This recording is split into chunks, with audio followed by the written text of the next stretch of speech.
wisdom and honor to the Most High Yah by way of Yahushua HaMashiach this day. John 5:39, and after that Isaiah 29. Alright, it says, search the scriptures, for in them you think you have eternal life, and they are they which testify of me, and you will not come to me that you might have life. I receive not honor from men, but I know you, that you have not the love of Elohim in you. I come in my Abba's name, and you receive me not. If another shall come in his own name, him you will receive. How can you believe which receive honor one of another, and seek not the honor that come from Elohim only? So, let's look at Isaiah 29:1. Let's see what we can snag, grab out of that.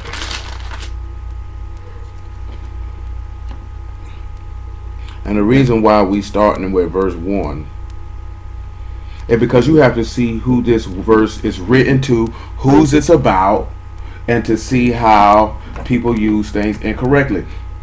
Now, let me like this here because I saved it. Now, this gentleman sat back and said, some of you think the Bible is a fairy tale. You better reconsider your thoughts. Now, he's pinpointing to the wildfires that are going on in California, in Oregon, in Idaho, in North Dakota, one in South Dakota, one in Denver, and one in Salt Lake City. Of course, the earthquake that just went down in Mexico, and then the wildfire. And then of course the hurricane, of which we are all very well versed in. Now he's going to use verse 6 of this particular chapter. Let's see what this is all about. In Isaiah 29:1, it says, woe to Ariel, the city where David dwelt. You add year to year, let them kill sacrifices. Yet I will distress Ariel, and there shall be heaviness and sorrow, and it shall be unto me as Ariel. So clearly, Isaiah 29 is clearly talking about Jerusalem. It's clearly talking about Jerusalem. This has absolutely nothing to do with the United States of America. Do you know the reason why I'm pointing this out? Because do not, I repeat, do not grab verses where you see things that look like they're going along in current events and try to tie them to what's happening now when it's referring to a particular place and time. If it's a prophecy for future down the line, it will let you know this. He's telling you quite clearly where this is going to happen at. The city where David dwelt. Jerusalem, Zion. He ruled in Jerusalem for 33 years, and he ruled in this place starts with H and escapes my mind at this time. He ruled there for 7. Let's look at verse 3. And I will camp against thee round about, and will lay siege against thee with the mount, and I will raise forts against thee. And thou shalt be brought down, and thou shalt speak out of the ground, and thy speech shall be low out of the dust. And thy voice shall be as one that have a familiar spirit out of the ground, and thy speech shall whisper out of the dust. Just a general principle. When we look at this, number one, when we look at this verse 1, because I'm not going to spend too much time on this here, but I'll give you, because we done dealt with this before, but it was a long time ago. When you look at Ariel, the word Ariel, or the name Ariel, it means the lioness of God. You know what I'm saying? Also the name of a chief of the returning of the exiles. So when we look at Ariel as adding year to year to let them kill sacrifices, we know that Yahushua is the lion of the tribe of Judah. You know what I'm saying? We know he was male and female at the same time, bearing the attributes of Eve by therefore giving birth. The reason why we know, hold on. Hello? Hello? What's going on? So we also know that he was distressed and that he had heaviness and sorrow. We know that there was a large contingent of people who laid siege round about him, and we know he was brought down. So when he says, thy speech speak out of the ground, and your speech be low out of the dust, and thy voice be one as one that has a familiar spirit. And let's sit back and look at it. When we look at being brought down, you know, to be humbled, to be abased, to humiliate. So we know in 1 Peter chapter 5 verse 6, he tell you though to Humble yourself under the mighty hand of Elohim, he exalt you at due time. You know that Hamashiach was humiliated. You know Isaiah 53 and all these things, because if I spend too much time on it, we're going to go way somewhere else, and I don't want to go way somewhere else. So, when you look at his speech as being low out of the dust, and his voice as one who has a familiar spirit. The word, when we see here familiar spirit, you know, a water skin bottle, a necromancer, one who evokes the dead, a ghost, the spirit of a dead one. So I will give you this much of it. Let's go to Luke 24 though. That's forth is reading it and not telling you where it's at, so you can read it on your own time. So I'm going to tell you where the stuff at, so you can read it on your own time. Let's go to Luke 24 though. So you can see what he mean when he tell you about has one that has a familiar spirit out of the ground, and thy speech shall be the whisper out of the dust. And when we look at whisper, that's the chirp, peep, or of ghosts out of the dust. This should be registered in your brain. You know, dry earth, or you know, ashes, earth, ground, things of that nature. So this will give you another good rationale of why these men reacted the way they reacted in Luke chapter 24, verse 30. Make it 34. Luke 24 and 34. Saying, the master is risen indeed and have appeared to Simon. And they told what things were done in the way, and how he was known of them in breaking of bread. And as they thus spake, Yahushua himself stood in the midst of them, and saith unto them, Shalom be unto you. But they were terrified and affrighted, and supposed they had seen a spirit. Pause. Remember, right? Remember what he just said right here, right? They as one that's have a familiar spirit out of the ground, and they speak shall whisper out of the dust. So they thought they had seen a ghost. They thought they had seen something they hadn't seen. But let's see why that tie into something. 1 Samuel. We get a little extra just out of the difference of showing y'all how some of these people are a level of stupid that can't even be quantified or measured in any shape, form, or fashion. Because some of these niggas ought to be slapped upside their head. 1 Samuel chapter 28. 1 Samuel 28 and 3. Because it's just shameful, some of this stuff these niggas doing. That's why I tell y'all, you better read the book. You better pay attention to the book. And you better understand the context of certain things. You need to know what it's talking about what. And pay attention when we go through stuff. Just don't just be dozing off. Sometimes you need to go back over stuff to bring it back to your remembrance. Till we get round to bringing stuff back to your remembrance. Because we do go back over things from time to time to refresh your memory. Because it needs to be done. That's what Deuteronomy means. You know what I'm saying? It's just a rehearsal. Or the rehearing or the re-speaking, because it's so much information that yes, it needs to be retold and reheard. That's why Peter says we stir up your pure minds by way of remembrance, because especially when you're dealing with things at the end, Yahuwah is very specific. And just because things happen in the earth does not mean you go run to a verse and say, see the end coming, because when you do this and you're incorrect, it will call people to put the book down, and it will cause Yah's name to be blasphemed, and you would have called this man's name to be profane, because you don't know what you're talking about. I just seen a dude, I called his name because he put himself out there publicly to do so, and not because he is a C-list celebrity. Hold on. And you know, no disrespect to the brother, but he did wrong for that. And that's the brother Brandon T. Jackson. No disrespect to the brother, but the brother sat up there and he said, hey man, something gonna go down from July 17th to September 23rd. He telling people to fast and pray, and that's the only way we gonna beat this. Marching ain't gonna beat it, because we in a jubilee, and this, that, there, and the third. Everybody thinking, look at the eclipse. After the eclipse, an earthquake happened, the hurricane happened. The hurricanes were going to happen regardless. Whether the earthquake, who knows? What got them wildfires going on? I have no idea, because I'm not in California. But nevertheless, they have wildfires in California all the time. All the time. Now, like I said, we mentioned earlier before we started, right? This year is the first time in 7 years where there were 3 hurricanes out at one time. But that's not an uncommon occurrence. You know what I'm saying? Some of these things where these people thinking that it's extra, these are not uncommon occurrences. Is it the wrath of God? Without question. I can't even speak on. But then at the same token, dude say it's population control. That's why I posted that picture with Kobe Bryant in it, because I found it hilarious. 70 people. 70 people. That thing smashed through that Barbuda Island. Only one person perished. You know, sometimes y'all might bring destruction through, and he might not even for the purpose of killing anybody in large amounts. He just might be trying to get your attention. He just might be trying to get your attention for you to understand who is in control and who holds your life in their hands. Because he can do what he want, when he want, how he want, to who he want. Who can stop him? Who gonna stop him? You know what I'm saying? I think sometimes, man, sometimes this man got to do certain stuff for you to realize that you will die. That one day you're gonna die. And if you know you're gonna die, you need to get yourself together yesterday. You know what I'm saying? Everybody got so I mentioned that everybody got a sense of urgency to go get water and to go get bread and batteries and prepare. But see, I'm gonna also show you at the same token.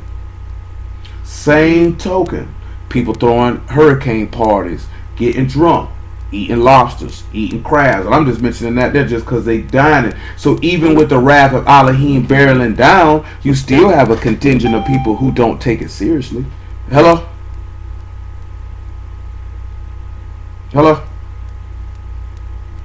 Shalom.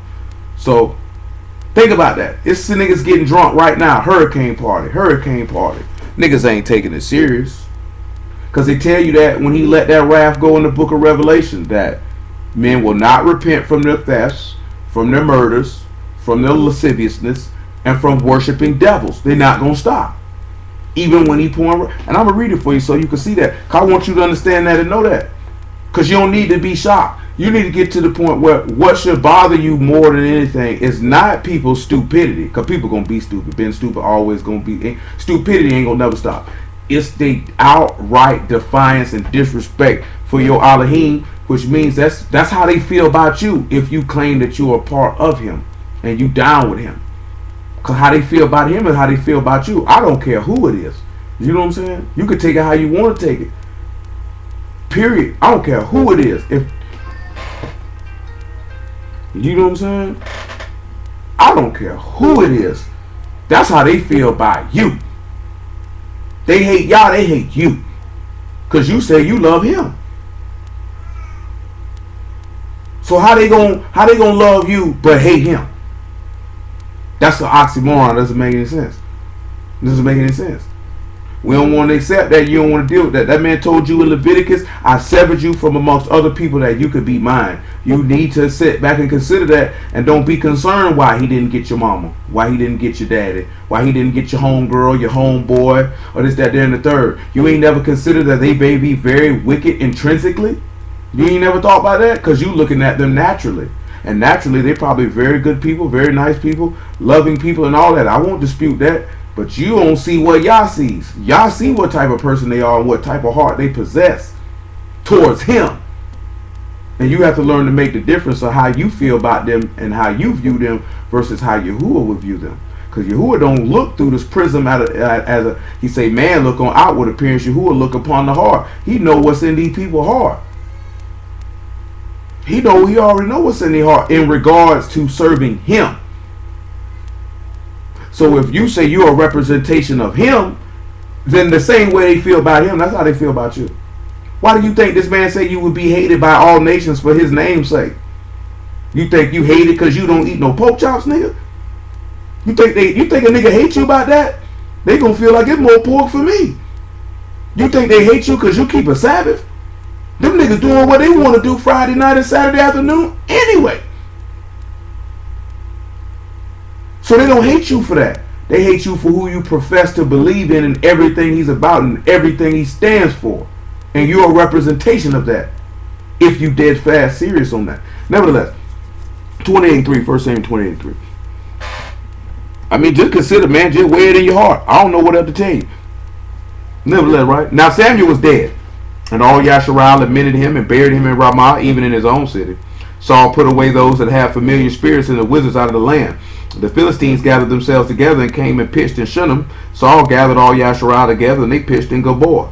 And when Saul saw the host of the Philistines, he was afraid and his heart was greatly trembled. greatly trembled. And when Saul inquired of Yahuwah, Yahuwah answered him not, neither by dreams, nor by Urim, nor by prophets. See, let me tell you something too, right? You see this here, right? See, y'all stop fooling with Saul. Y'all are already familiar with the story. Y'all stop fooling with Saul. He stopped fooling with Saul because Saul was hard-headed. See,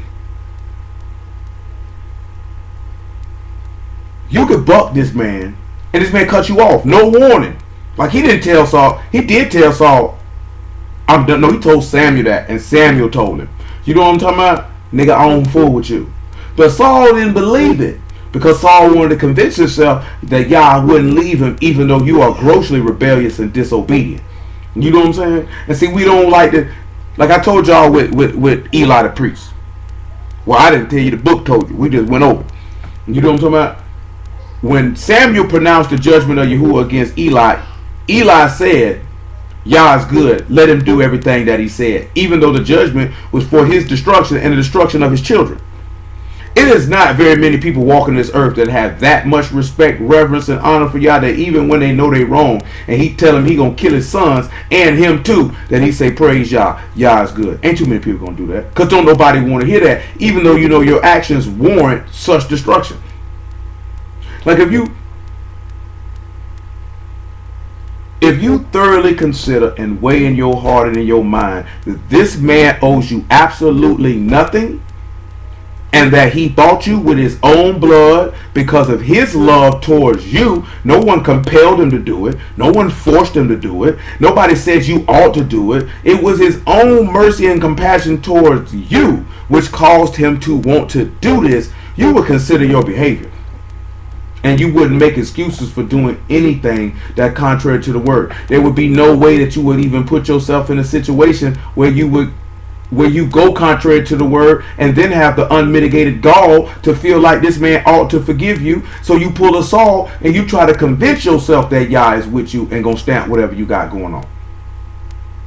And that's a bad place to be when you could have just avoided that by making a better decision. Your whole life is based off the decisions that you made. That man say, I set before you life and death, blessing and cursing. Therefore choose life. You're choosing death. And then you get mad at Yah because you chose death. How you going to get mad at him for that? You the one chose it. Nobody forced you to do that. Nobody made you do that. Nobody made you do the stupid stuff that you be doing. And there's another thing too. Just because I know this here right, because these stupid niggas be aggravating me too. But there's nothing wrong with getting aggravated. There's nothing wrong with getting frustrated. Because you know Yahuwah get aggravated and frustrated with us as a people. Even you see Hamashiach in Mark chapter 3 was angered with the people because of the hardness of their hearts. But never, ever, ever let aggravation, annoyance, or frustration allow another person to take your power from you. You know what I'm saying? To where they can have reign over you, because then they could dictate your actions because of the frustration or anger or annoyance that you have with them. It takes some time, but you're going to have to learn the skill of ignoring stupidity. And trust me, it's not an easy thing to do, because I come from a family that has a short tolerance for stupidity. You know what I'm saying? But after a period of time, you just ignore it, because you just gonna look at this nigga dumb. And then you begin to laugh at him, and then you come up with some witty, sarcastic remarks and jokes, and you amuse yourself off of their stupidity. There's nothing wrong with it. Nevertheless,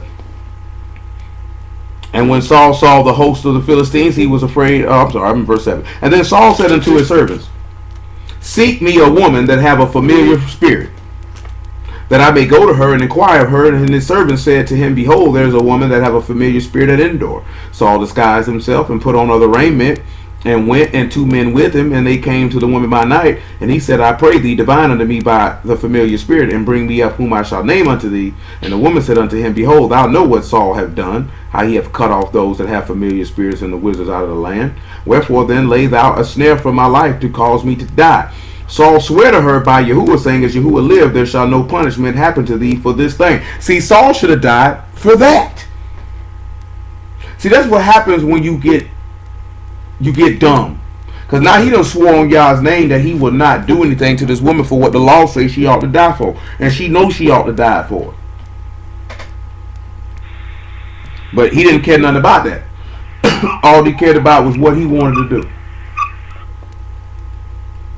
Then said the woman, whom shall I bring up unto thee? And he said, bring me up Samuel. And the woman saw Samuel, she cried with a loud voice. And the woman spake to Saul, saying, why hast thou deceived me? For thou art Saul. And the king said unto her, be not afraid, for what saw thou? And the woman said unto Saul, I saw gods ascending out of the earth. Keep that in mind. I saw gods ascending out of the earth. And he said unto her, what form is he of? And she said, an old man come up, and he's covered with the mantle. And Saul perceived it was Samuel, and he stooped with his face to the ground and bowed himself. Now let's swing back to Luke chapter 24, and then make that Isaiah 29 stick, and then we'll continue to what we even went to Isaiah 29 for in the first place. So when we look at Luke 24, right, in verse 36 again, and it stood as they thus spake, Yahushua himself stood in the midst of them and saith unto them, Shalom be unto you. But they were affrighted and terrified, and supposed that they had seen a spirit. And he said unto them, why are you troubled, and why do thoughts arise in your hearts? Behold my hands and my feet, that it is I myself. Handle me and see. For a spirit have not flesh and bones, as ye see me have. And when he had thus spoken, he showed them his hands and his feet. Now let's go back to Isaiah 29, and let's look at that verse 4, and let's see what we would get from that. And he says, and thou shalt be brought down. But nigga don't want to see your little chest, cuz. Hey, cuz. Hey, why you hate? I'm just saying, man, the nigga go back to the gym. What you say? I'm chest. You know what I'm saying? No, nigga go back to the gym and do 2.5 reps at 85 pounds. Nigga think your chest don't sprout out. I didn't say none of that. Obviously, you see some pectoral belts over there. You saying that? No, I said nothing like that. Yeah, but you felt it though. Not at all. Yeah, you felt that way. Yeah, I see how you were walking. You tried to put your chest out, walk like you the cock of the walk. I see you. I'm trying to catch myself from falling. Yeah, you try to shoot. Go lay down there. Nevertheless. Verse 4. Say, so listen to Isaiah 29 and 4. So he said, thou shalt be brought down and shalt speak out of the ground. Speak. Come on, man. The people don't want to see all that. If people watching that.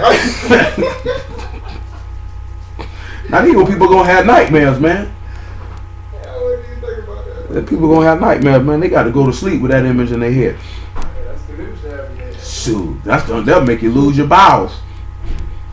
It says, and thou shalt be brought down, and shalt speak out of the ground, and thy speech shall be low out of the dust, and thy voice shall be as one that have a familiar spirit out of the ground, and thy speech shall whisper out of the dust. So, this is what he said that was going to happen to Ariel, which we see has happened to Mashiach, because they thought he was a familiar spirit. The same way that Saul wanted a familiar spirit to come up, and that woman said she saw gods ascending out of the earth. The same way that Yahushua is the son of God, and they saw him ascend out of the earth. And you can sit back and see how his speech was out of the ground, low as the dust, a familiar spirit out of the ground, and his speech whispered out of the dust, because when they saw him, they were terrified because they thought they seen a spirit. I just did that because we hit it. I couldn't gloss over that. Look at verse 5 though. Moreover, the multitude of thy strangers shall be small like dust, and the multitude of thy terrible ones shall be as chaff that pass away. Yea, it shall be at an instant suddenly. Listen to what this man said. Because this is what to do you in verse 6. Thou shalt be visited of Yahuwah of hosts with thunder and with earthquake and great noise, with storm and tempest, and the flame of a devouring fire. So this brother used this verse in Isaiah 29. And that tempest is symbolic of a whirlwind, or for contemporary terms, what we would call a hurricane. Because hurricanes are mentioned in this book, and we'll get one of the instances of it, and we'll line it up with something else. And then we'll get back to King Hezekiah. But I had to do this here for a reason. This man used this verse, which is referring to the destruction of Jerusalem, and tried to take it and say that it's talking about the wildfires on the west coast, these 3 hurricanes, 2 in the Atlantic, 1 in the Gulf, and that earthquake in Mexico, and say, see, this is the fulfilling of Isaiah 29 and 6 prophecy been brought to pass, when this has already happened. You should know from us dealing with these kings that Isaiah prophesied during the time before the Babylonian captivity. You should know. Well, we did read it a little bit when we looked at Zechariah for another reason, but we haven't detailed it out. Jerusalem was burnt to the ground by King Nebuchadnezzar. It was burnt to the ground. It tells you about an earthquake during the time of King Josiah in Zechariah 14.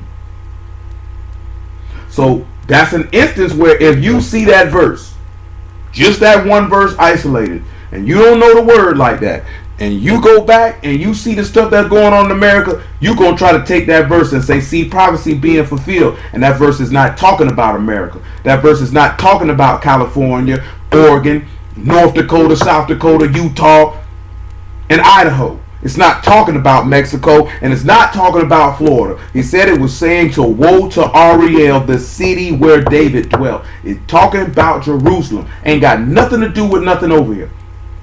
Nothing. Absolutely nothing. You know what I'm saying? Don't let nobody fool you with that. Because if you tell some, let's imagine you have a conversation with somebody and you telling them that, then of course America should be outright destroyed. Outright destroyed. Because look at what verse 7 says. And the multitude of all the nations that fight against Ariel, even all that fight against her and her munition, and that distress her, shall be as a dream of a night vision.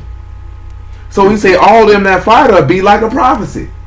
Because that's when the dreams come in the night, being the core of Job. That's when he seal up a man's vision, is in the night. When he dream. We know that he visit a man who's a prophet in a vision or a dream. You usually sleep in the night. Go look at what's his name? Abraham. Same thing. Got a vision in the night. So it pays to know and understand what's going on. But let me show you something else. What it was, I had something else in my head and I forgot it.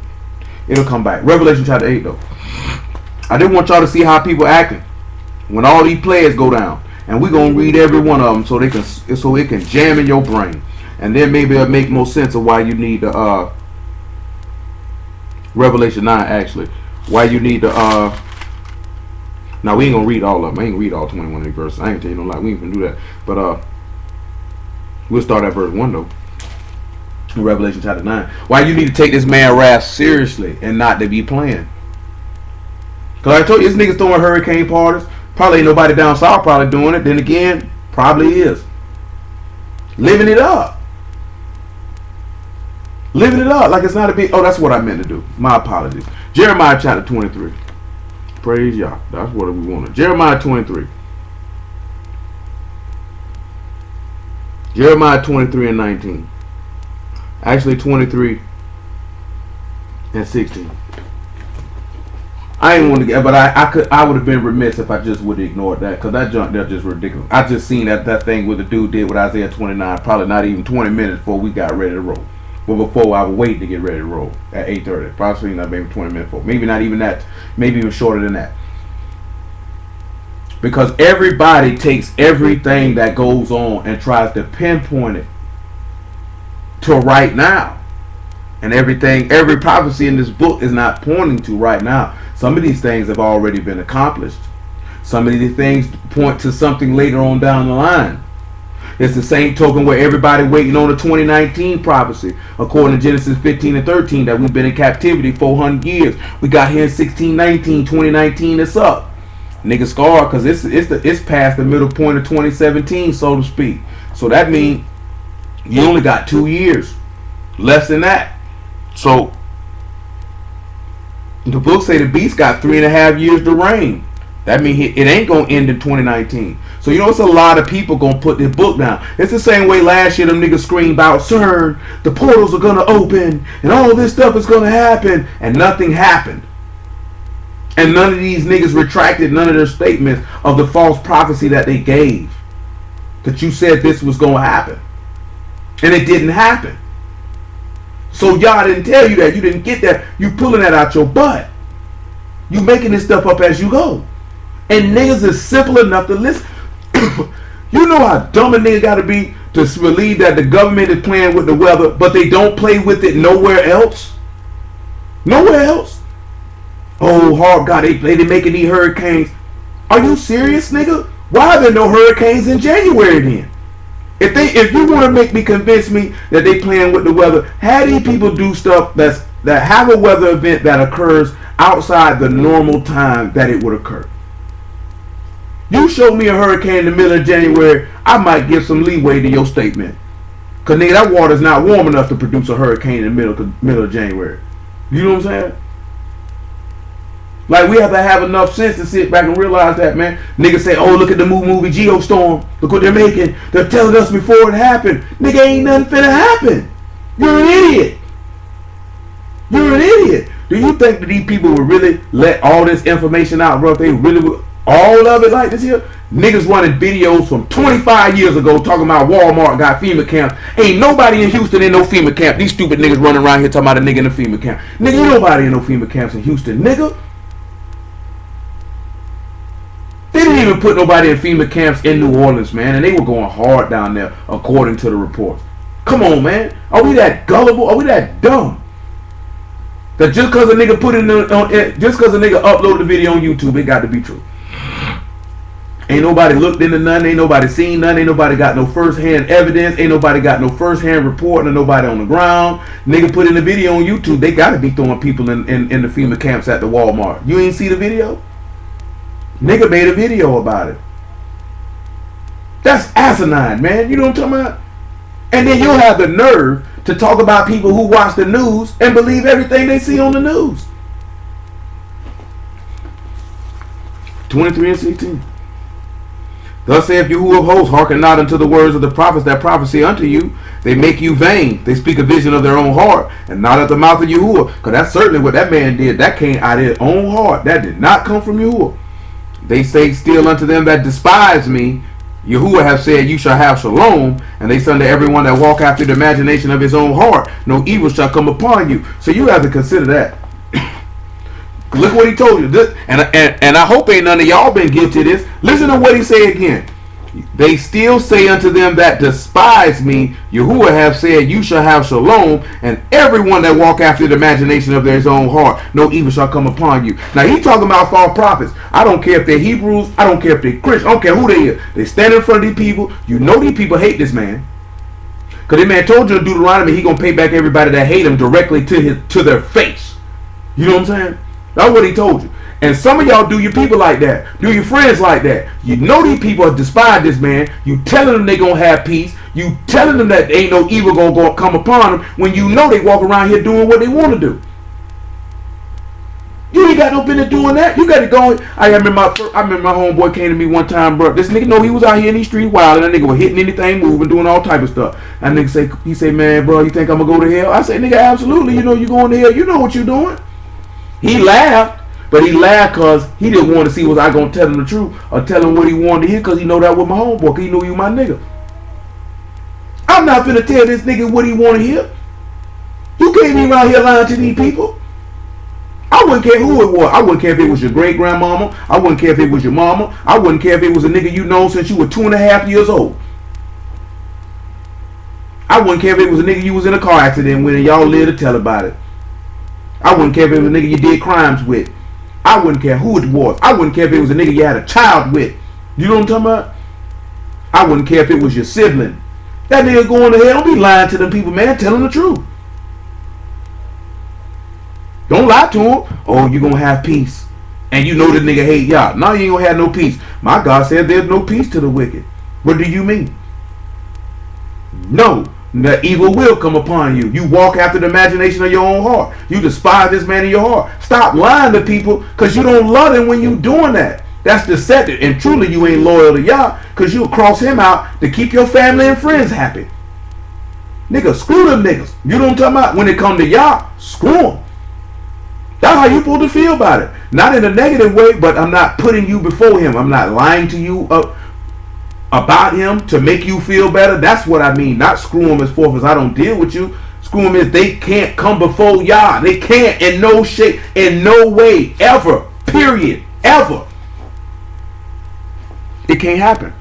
It can't happen. Your loyalty is supposed to be to your maker, not to your parents, not to your children, not to your friends, not to your family, not to your spouse. Your loyalty is supposed to be to your maker. That's where your loyalty is supposed to lie.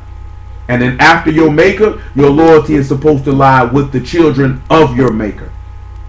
That's where your loyalty is supposed to lie. According to this text, if you don't see that or you don't believe that, then maybe following and serving Yahuwah maybe just may not be for you. And that's okay. But you just going to have to know that there is a punishment and a recompense that must be paid at the time appointed. You know what I'm saying? You got to understand that and know that. You can't do it. Your law told you have no other God before me. You think another God just means serving Buddha or serving the Christian God or serving Allah? No, it's talking about putting anyone before him and let them be your power and that you serve them. He said, whomever you yield your member service to obey is to your servant to whom you obey, whether sin unto death or obedience unto life. If you yield your member service to serve your friends and your family or your spouse or your children, and it causes you to contradict or compromise or outright transgress the word of Yahuwah, they have now become your God because you serve them. You seek honor and esteem from them. You can't do that if you desire to enter into eternal salvation. If you don't desire to enter into eternal salvation, it doesn't matter. So you have to understand that, and you have to watch people. Because he talking about false prophets, to keep it in the clarity, the context of what he talking about. You have to watch people who tell people that ain't no evil gonna come upon them, and they know that they hate Yah, and that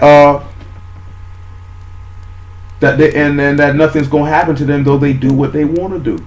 Because you can't point out the stuff that people do that you don't like or you don't know. You need to have that same contempt for the people that you say you love, who you share DNA makeup and blood with. You gotta have that same contempt. Don't be a respecter of persons. Don't be impartial. Don't be partial in judgment. If a faggot contempt you, your uncle that like to cheat on his wife ought to contempt you too. Do you know what I'm saying? If your daddy a drunk, that ought to contempt you too. Don't be upset about it because it's somebody you don't know that they around here doing all that wicked stuff. Well, what about your people that do all that stuff? You feel that way about them too? Or you don't feel about that way about them because that's your family members or that's your friends, huh? That don't bother you. That doesn't offend you. That's unjust. You can't be like that. You say you say, ye that love Yahuwah, hate the evil, and love the good. That's what the book tell you to do. How many of us feel that way? Nevertheless, verse 19. He say, for who have stood in the counsel of Yahuwah, and have perceived and heard his word, and have marked his word and heard it. You gotta ask yourself, which one of you have stood and heard the recommended course of action of Yah, perceived his word, heard his word, marked his word, and heard it? Let's see what all those words mean right there. How many of us have actually done that? Heard his word, perceived it, marked it.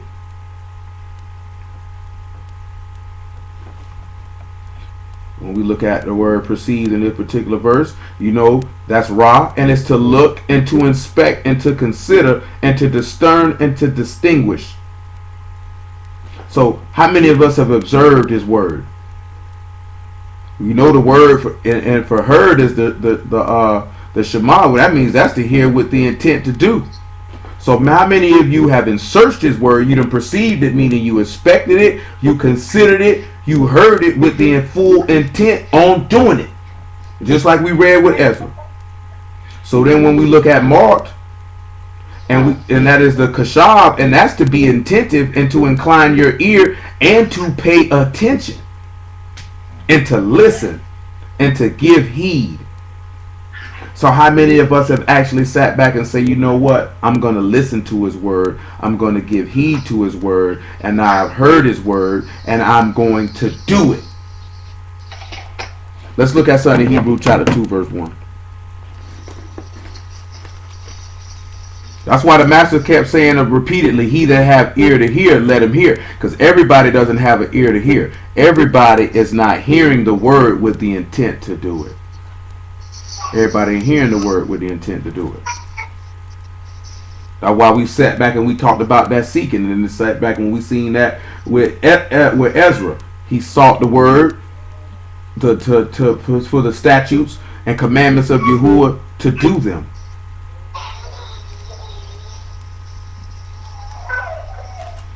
Hebrews 2:1. See, we don't be seeking the word with the intent to do it.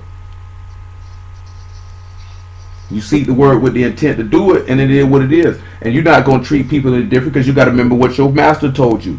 Love your enemies. Do good to them that despise you. What good is it that you honor those that love you? Do not sinners do the same? So just because they hate your God is merciful unto them and kind unto them, and so should you. But you know you have to be able to draw the line. You got to be able to draw the line. You got to be able to discern and to distinguish, and not to just overlook stuff just because you know them or you love them or that's your people.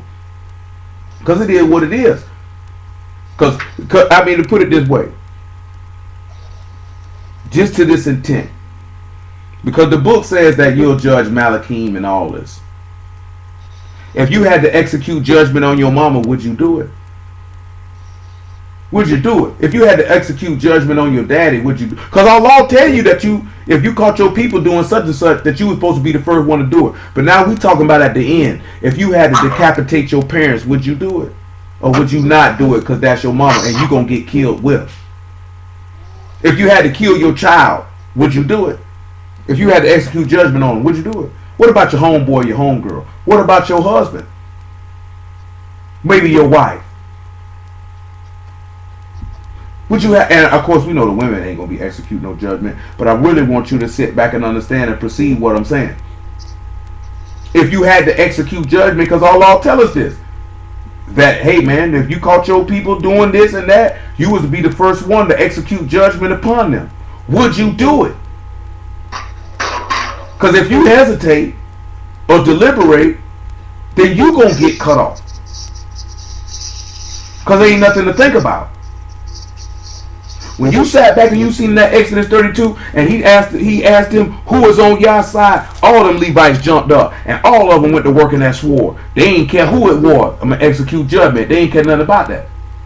They didn't care who it was.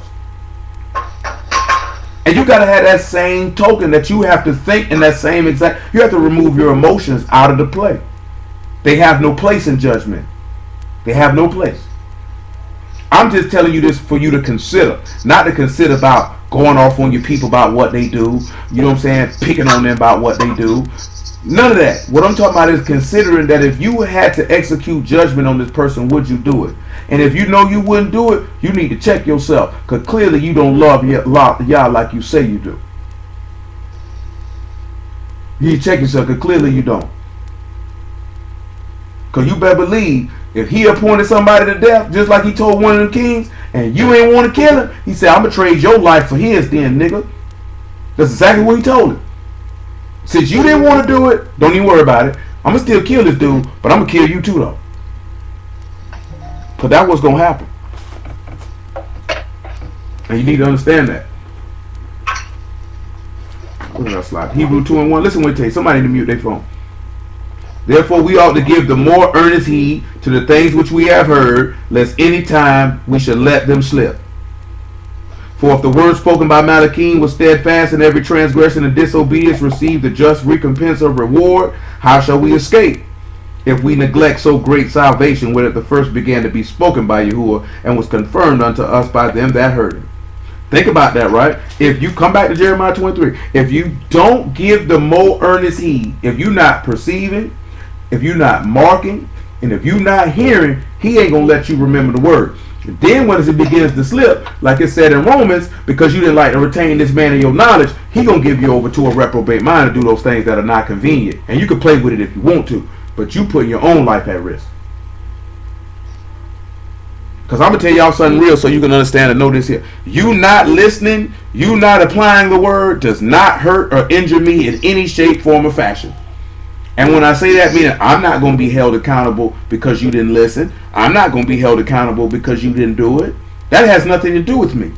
You know what I'm saying? That all has to do with you.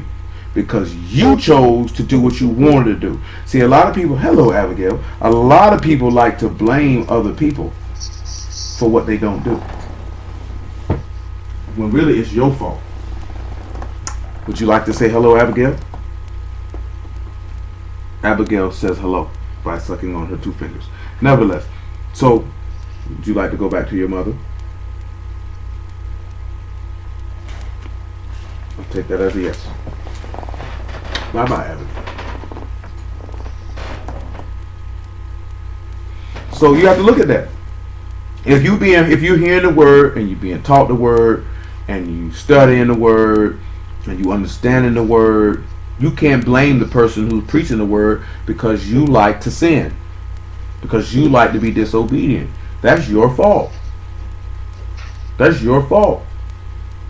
The people couldn't blame Mashiach because they were disobedient and unbelieving. That was their own hardness of their own hearts. Come on back to Jeremiah 23. We're in verse 19. Listen what he tell you, right? I don't went a little too long on this, but nevertheless.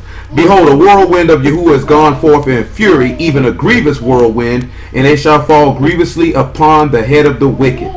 The anger of Yahuwah shall not return until he have executed, till he have performed the thoughts of his heart. In the latter days you shall consider it perfectly. Now know that Yahushua is coming back in a cloud. Let's look at that in Revelation 14. He's coming back in a cloud. And that's that whirlwind, because that's that cloud. Because we dealt with this before in Nahum. We say Yah make his way in the whirlwind, and the clouds are the dust of his feet. And the reason I mention this is because Yah sent every one of these hurricanes, and the hurricanes do for whatever purpose that he intends them to accomplish. Period.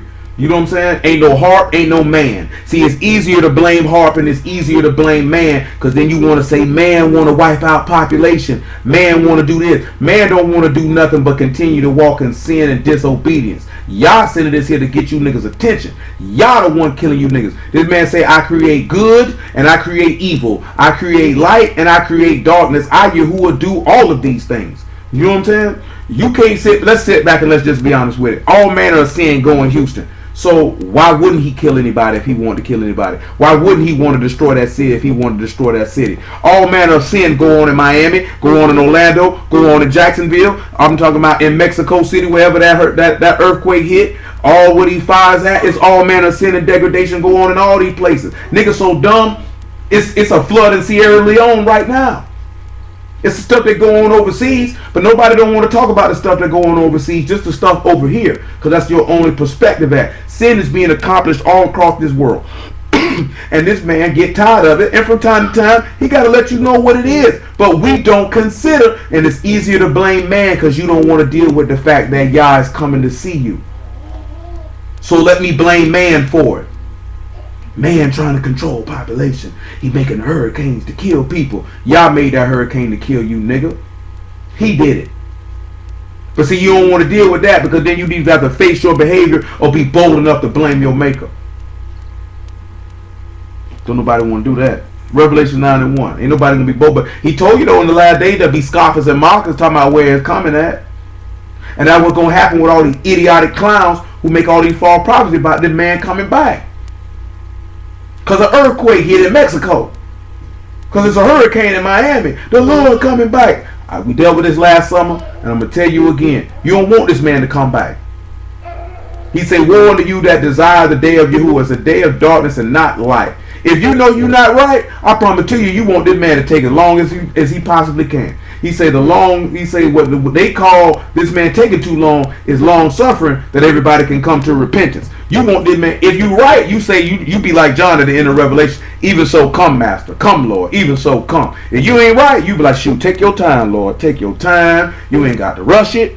You know, Yahushua, you know, hey man, kick your feet up. You know, tell your dad, you know, just hold up a little bit. Just hold up a little bit. Ain't no need to rush nothing. Because if this man came back right now, how many of you would he be putting a sword to?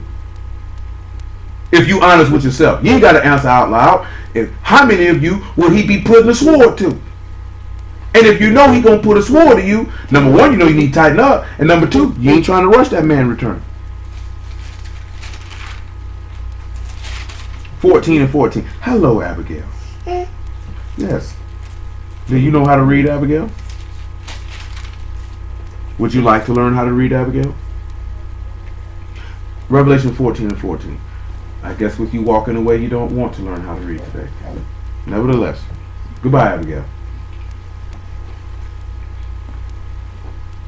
And I looked, and behold, a white cloud, and upon the cloud one sat like unto the Son of Man, having on his head a golden crown, and in his hand a sharp sickle. And another Malachine came out of the temple, crying with a loud voice to him that sat on the cloud, thrust in thy sickle and reap, for the time is come for thee to reap, and the harvest of the earth is ripe.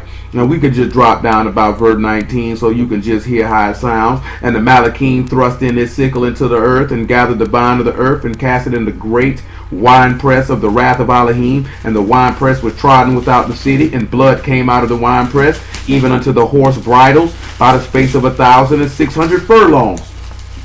So when he coming to Abigail, you can't eat this. You ain't got no teeth.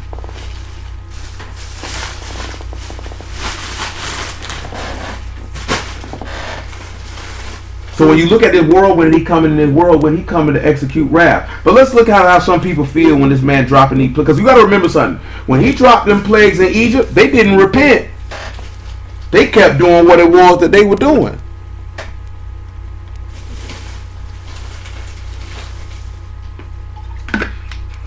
What you doing, Abigail? I guess you can have it. You can't open it and eat it anyway. 9 and 1. And the fifth Malachim sounded, and I saw a star fall from Shamahim into the earth, and to him was given the key of the bottomless pit. He opened the bottomless pit, and arose smoke out of the pit, and as the smoke of a great furnace, and the sun and the air were darkened by reason of the smoke of the pit. And there came out of the smoke locusts upon the earth, and unto them was given power as the scorpions of the earth have power. And it was commanded that they should not hurt the grass of the earth, neither any green thing, neither any tree, but only those men which have not the seal of Elohim in their foreheads.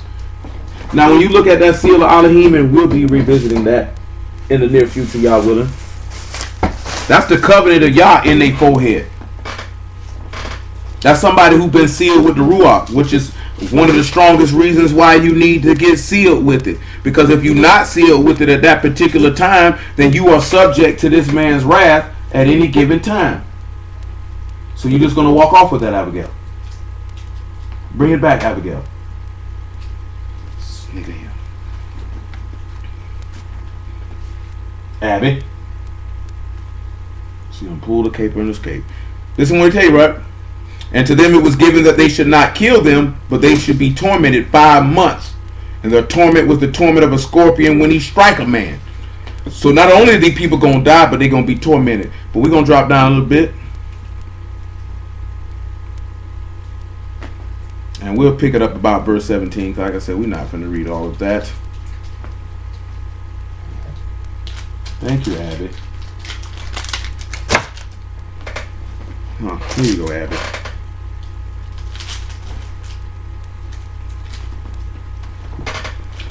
And thus I saw the horses in the vision, and them that sat on them having breastplates of fire, and jacinth and brimstone, and the heads of horses was the heads of lions, and out of their mouth issued fire and smoke and brimstone. And by these three were the third part of men killed by the fire, and by the smoke, and by the brimstone, which issued out of their mouths. For their power was in their mouth, and in their tails, for their tails were like unto serpents, and had heads, with them they do hurt. And the rest of the men which were not killed by these plagues, yet repented not of their works, not of the works of their hands, that they should not worship devils, and idols of gold, and silver, and brass, and stone, and of wood, which can neither see, nor hear, nor walk. Neither repented they of their murders, nor of their sorceries, nor of their fornications, nor of their thefts. So all this stuff was going down, all these people being tormented, and all of these plagues, and the hatred of Yah remained. And what do you see niggas doing right now? Sabbath day, hurricane come, let's have a hurricane party, let's get drunk, let's get freaky, let's do this, do whatever. This man, and they know that the wrath of Yah is barreling down. Could destroy their home, could destroy them, could destroy their business. You know, sometimes the wrath of Yah is not necessarily killing somebody. Sometimes it's a torment of destruction to cause you to consider. Since we're dealing with this here, this aspect, instead of dealing with King Hezekiah this evening, let's go to 2 Chronicles 36 and let's deal with the destruction of Jerusalem and the things that come with that. So we could sit back and see how, since we already started in Isaiah 29, so we could sit back and see how people don't consider. See, that's Yasharaw's problem. When the signs come, when the destruction comes, nobody's considering. Abigail, bring that back in here, Abigail. 2 Chronicles 36 and 1. And you could get Jeremiah 52 as well, because they might just say the same thing. Yeah, she escaped quickly.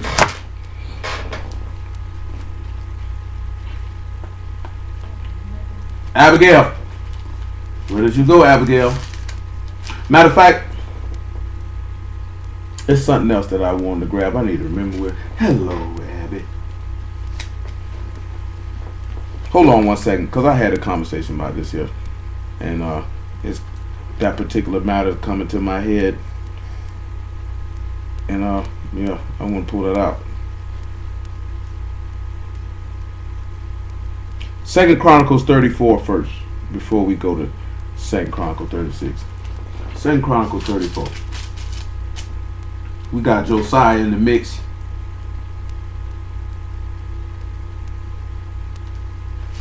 Make sure I got the right place. We'll pick it up here, because this is the and I'm picking this here for a reason before we go into the conclusion of the Chronicles of Kings. Keep Jeremiah 52 on deck. They do cross reference. It's the same story, but I'm not. My memory doesn't allow me to remember if there's a little deviation in the story. But we'll look at verse 1 so you can see the king who popping at this time. Let's do it like that. Let's just be more thorough with it. 2 Chronicles 34:1.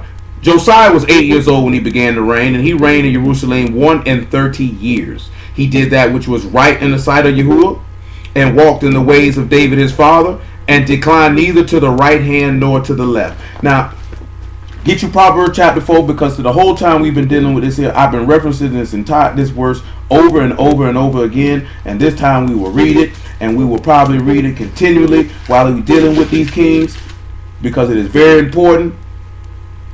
Verse 23, you need to understand it, you need to encapsulate it, you need to become one with it, you don't never need to forget it.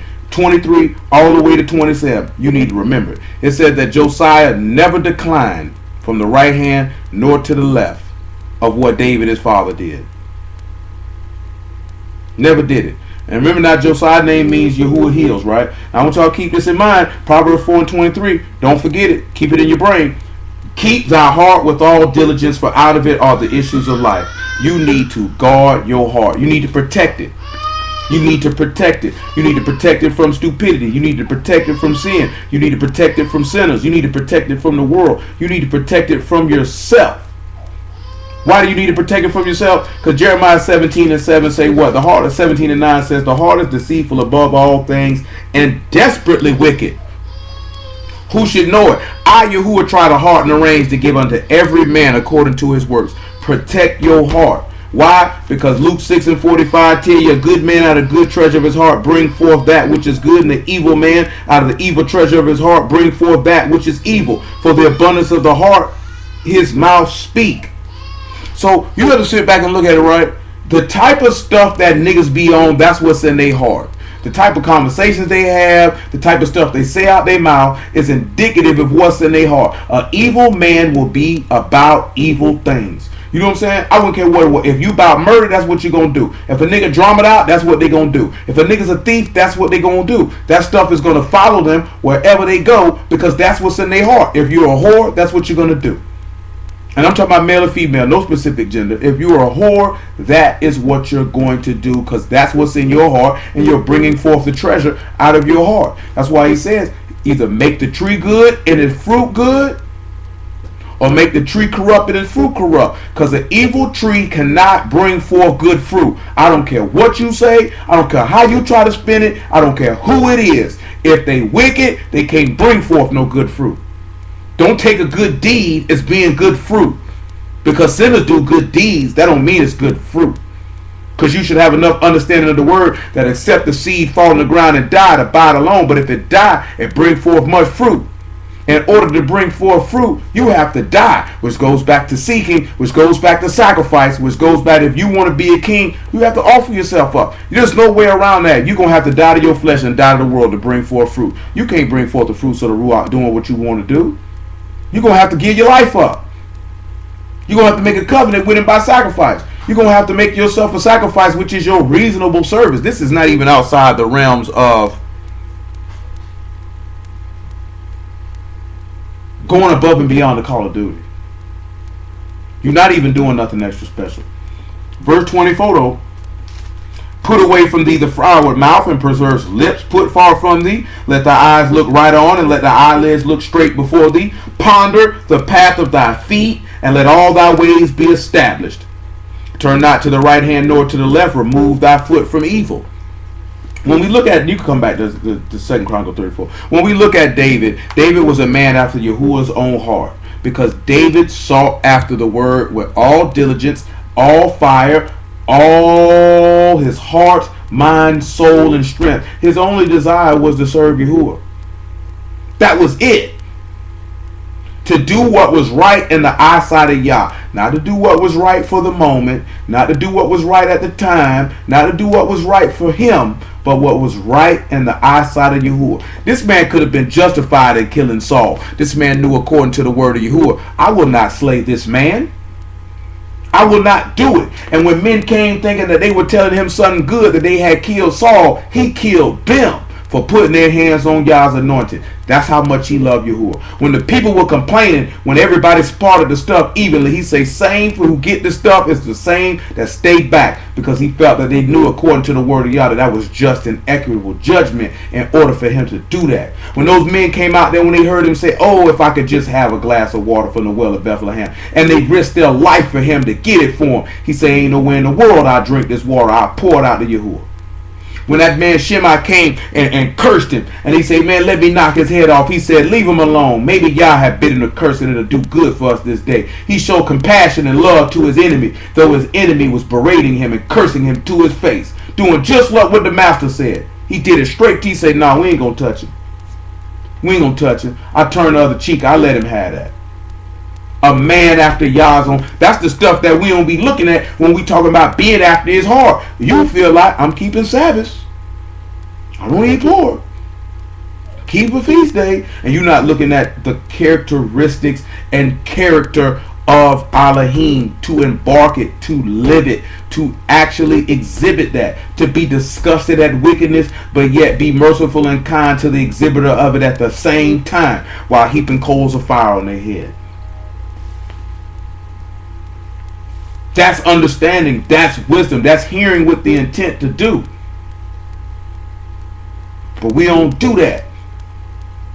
We can't be compassionate to each other. Look here, right? You could cross. Like I said, you could cross somebody, and he could. Saul crossed David. David was merciful to him. He didn't fool with him though. But he still had love for him, and you ain't gonna do nothing to him. You know what I'm saying? And you know, hey, I could kill him, but I ain't gonna kill him. He didn't rejoice when he heard that he died.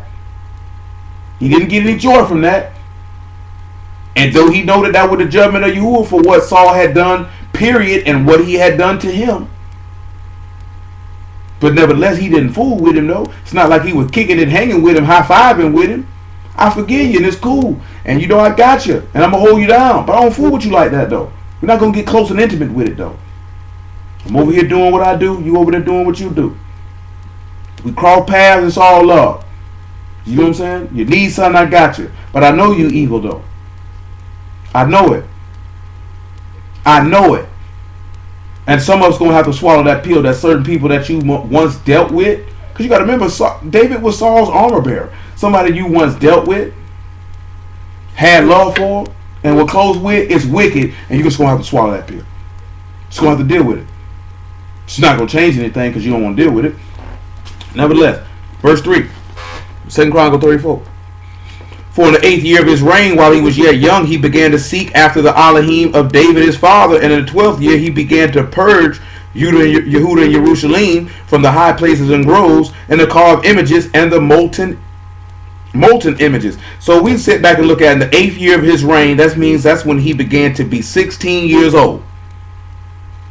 He was 16 years old when he began to seek after Yah. That's when he began to seek after Yah. When he was 16 years old. So let's see what word for seek we got on this one here. I want to say it's the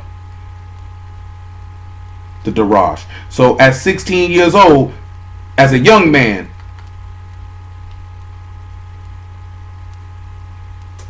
he set himself to sacrifice himself by Yahushua to seek after Yahuwah. Let's look at something in Romans chapter 6. Because he was 8 years old. So in the 8th year of his reign. So at 16 years old, that's when he began to do it. At 16 years old. He made a decision that he would go and sacrifice himself by the head so he could enter into the door. So you have to consider that. Ain't never too young for it. You got to consider that.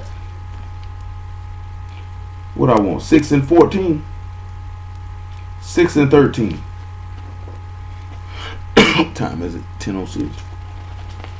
Neither yield ye your members as instruments of unrighteousness unto sin, but yield yourselves unto Elohim as those that are alive from the dead, and your members as instruments of righteousness unto Elohim. For sin shall not have dominion over you, for you are not under the Torah, but under favor. What then shall we sin, because we are not under the Torah, but under favor? Elohim forbid. Know ye not that to whom you yield your servants to obey, his servants ye are to whom you obey, whether of sin unto death, or of obedience unto righteousness. So this is, and the reason why it's sitting back looking at this is because once he did this, he began to purge. Now I say in the 12th year. So when we look at the 12th year of his reign, he was 20 years old, and then he began to purge out the idols. We didn't sit back and look at that. Once you desire to seek after Yahuwah, you need to start beginning to sit back and say, now I need to start purging myself. That's why we ended with that 2 Corinthians 7 and 1 on Wednesday. To cleanse yourself from all filthiness of the flesh and ruach, perfecting the fear of Elohim and the beauty of Kadash. You need to begin to start purging out of you the things that are contrary to the word of Elohim. They need to begin to be removed. Now, most of us don't get this word when we ate and then go through this process of, because you got to remember the environment that he's in is the same environment that we presently find ourselves in. Sit back and assess this here and see how you ain't no different. The only difference is the word may hit you when you were a little bit older. He is living in Yehuda and Jerusalem. He takes over after Ammon, his father. His father was evil. Now Josiah come from the line of Manasseh. This is his grandfather. These niggas is evil. Now Manasseh humbled himself. You know what I'm talking about? When y'all rebuked him. But Ammon did not. So we could back up to verse 21 of chapter 33 and we just knock Ammon out real quick because it's just right there. Now listen what it say with Amnon. It say Amnon was 22 years old when he began to reign, and he reigned 2 years in Jerusalem. But he did that which was evil in the sight of Yahuwah, as did Manasseh his father, for Amnon sacrificed unto all the carved images which Manasseh his father had made, and served them, and humbled not himself before Yahuwah as Manasseh his father had humbled himself. And Ammon trespassed more and more, and the servants conspired against him, and slew him in his own house. But the people of the land and all them that had conspired against King Amnon and the people of the land made Josiah his son king in his stead. So they killed this man at 24 years old. So when we look at him being 24 years old, when he died, and Josiah being 8 years old, we can be able to rationale that Amnon probably was about 15, 16 years old when he produced this boy. And this is why he was a king so young, because his daddy was so wicked that the people decided, we gonna kill this nigga. See, the book tell you when the wicked are in rule, the righteous mourn. See, the people, and that's why you mourn while you hearing in America right now. That's why you mourn every day with everything you experience, because the wicked are in rule. That junk don't set well with your spirit.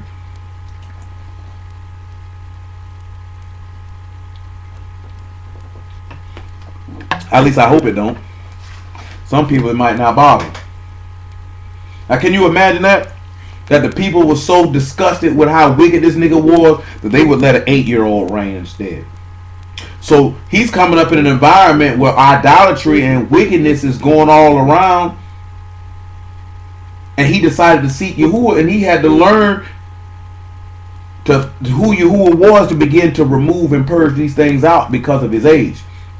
And for some of y'all spiritually, it would be no different. You're like an 8-year-old child when you first got the word, a 5, 6, 7-year-old child, and you're surrounded by wickedness, and then you have to become strengthened in the word till you come to full. As a matter of fact, we do it like this. Hold what you got. 1 Corinthians chapter 13.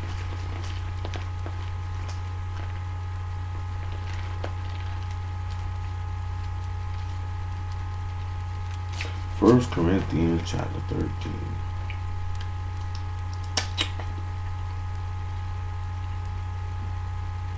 I guess I'll use verse 4 and work my way down.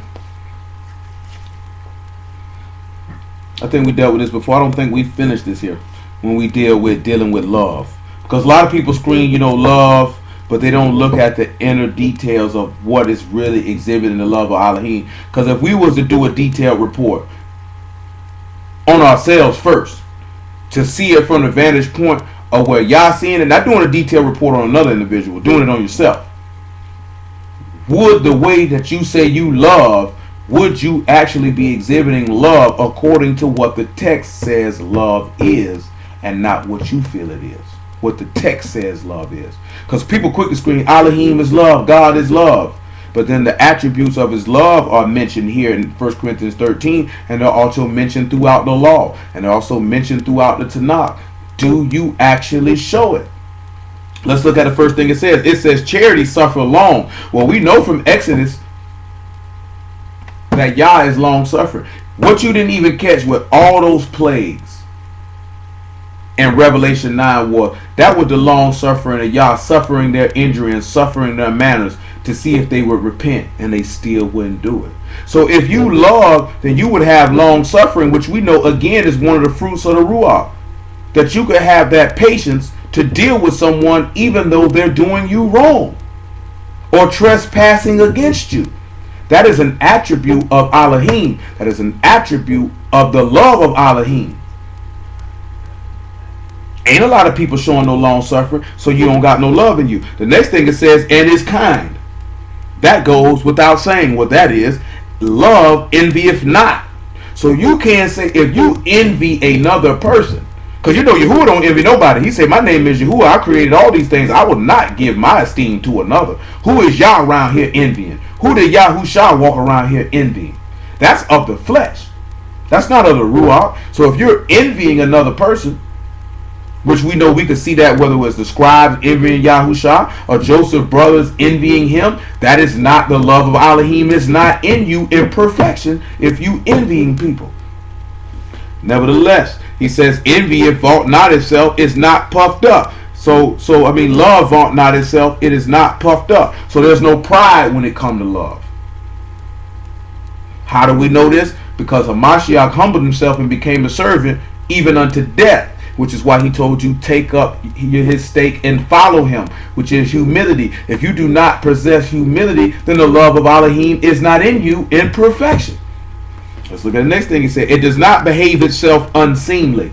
Well, let's look at the word for unseemly, just because it ain't gonna hurt nothing. And let's see what we get, because we know in English what it mean to be unseemly. Just a little bit nasty, a little bit unkempt, a little, you know what I'm saying? Just a little lack of kumph, if you will. But let's see what the word is in Greek, though. I can't pronounce that. It's ashka mononio, and it's to behave yourself unbecomingly. Unbecoming. So you have to ask yourself, what behavior could an individual do that's unbecoming of what love is according to Elohim?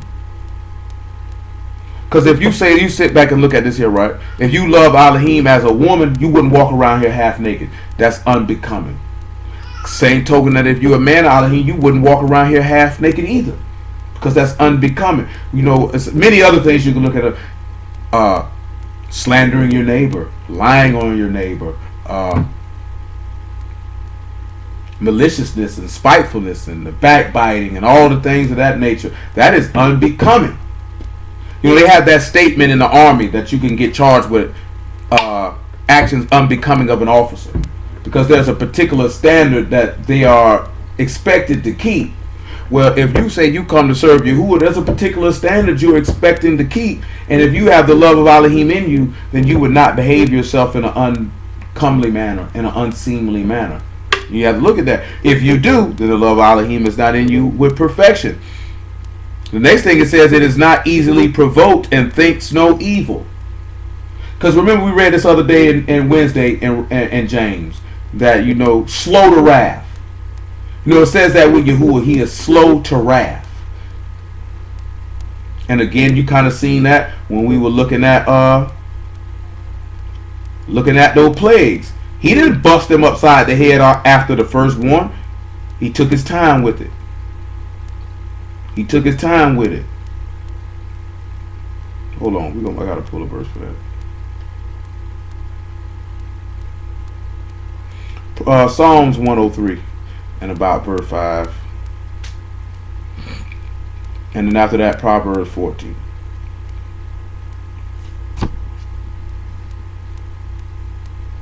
We'll run them all down so you can sit back and catch it. Psalm 103 and 5. If you gonna have the love of Elohim in you, you can't get angry very quickly. Somebody who get angry very quickly, the love of Elohim is not in them in perfection. Psalms 103 and 5. He said, who satisfy thy mouth with good things, so that thy youth is renewed like the eagles. Yahuwah execute righteousness and judgment for all that are oppressed. He made it known his ways unto Moses, and his acts unto the children of Yasharal. Yahuwah is merciful and favorable, and slow to anger, and plenteous in mercy. So Yahuwah is very, very slow to anger. It tells you that love is not easily provoked. So you're not easily angered. Because let's look at Proverbs 14 and 29. Yes, Abigail. What do you have? You're going to be up all night, ain't you?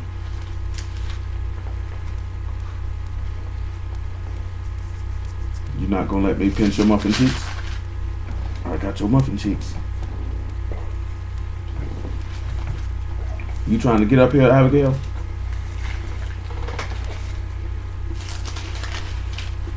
Proverbs 14:29.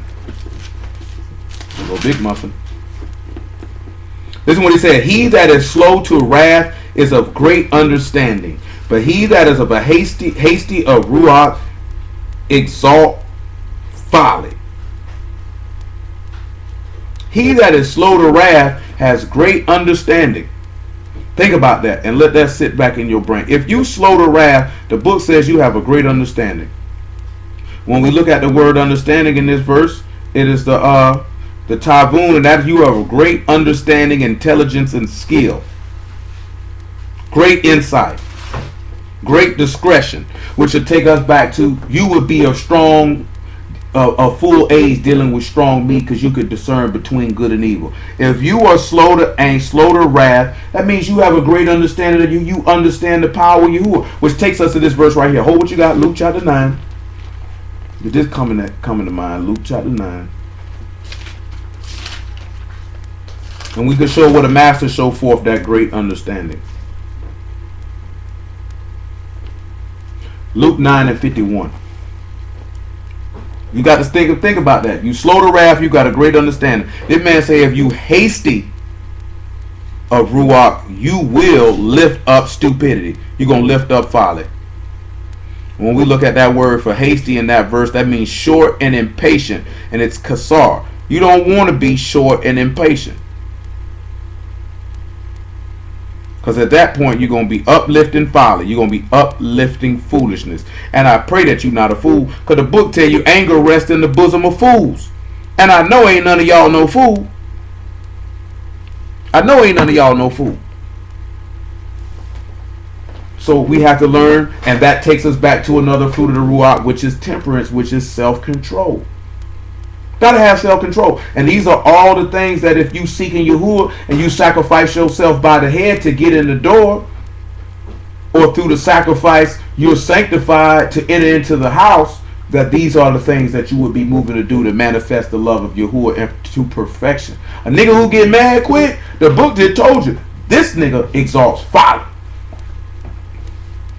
This nigga is of short impatience, which means clearly according to the word, because if you are slow to wrath, he said you have great intelligence, you have great skill. That means if you quick to get angry, the book say you're stupid. Ain't even no around that. Your God say you have a small level of intelligence. Think about that. Because this is what your God is telling you. Your God has told you you're stupid. So then you need to learn how can I not be stupid? Don't take it personal that you're being called stupid, but how do I not be stupid? Hey, Abigail. Luke 9 and 51. And it came to pass when the time was come that he should be received up, he steadfastly set his face to go to Jerusalem. He sent messengers before his face, and they went and entered into the village of the Samaritans to make ready for him. And they did not receive him, because his face was as though he would go to Jerusalem. When his disciples James and John saw this, they said, Lord, wilt thou we command fire to come down from Shamahim and consume them, even as Elijah did? But he turned and rebuked them and said, Ye know not what manner of spirit ye are of. For the Son of Man is not come to destroy men's lives, but to save them. And they went to another village. See, he had to let him know, you don't know what manner of spirit it was, because you're hasty in spirit. You're short and impatient. And you're going to exalt foolishness. We did not come here for this. Now they don't want. Now you got to look at it. You got to look at it this fashion. James and John are more upset about a situation than Yahushua himself is, because they doing it to him. They're not doing it to James and John. They doing it to Yahushua, and I can understand why they would be a little upset about it. But Yahushua had to let them know something. You don't know what manner of spirit you in. You don't even know. Because if you knew, then you would know that we don't do that. We're not going to be easily angered, and we're not going to be impatient. You can't be easily provoked to anger. Nahum chapter 1 and verse 1. Nahum 1 and 1 are tied back to another point of the very same thing that we was on. And there's a couple more things in Proverbs. We could deal with that. I think I want to deal with all that completely all the way around, about what the book says about those things, just because I know some of us can get angry very, very quickly in certain situations, and we have to see what the word says about that if we want to emulate our God. Because let's look at how slow to anger he was himself in actual theory and application. How many times did and we're going to read it in 2 Chronicles 36 in a minute. We read it about a couple weeks ago, and we're going to read it again. How many times did this man not execute his wrath when he could have did it? We just dealt with a few weeks ago how it says that it repented Yah that he even made man. It grieved him that he had to kill man. Do you know how long he had to let that stuff ride before he flooded the earth? Before he actually executed his wrath? Do you know how long it was before he actually put Yasharal out the land? Whether it be the northern kingdom or whether it be Judah, before he did it? That all the times he sent people against us and all the stuff he was doing was to get our attention, so that he didn't have to execute the fierceness of his wrath. This is why the book say the long suffering of Yahuwah. I'm quoting it wrong, and we're going to read it. Never mind, don't worry about it. We're just going to get it. What are you doing, Abby? Nahum 1 and 1. And then 2 Peter chapter 3. Abby.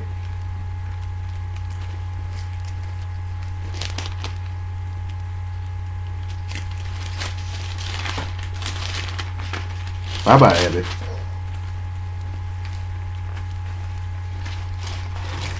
If I can get to Nahum, we might can do some work.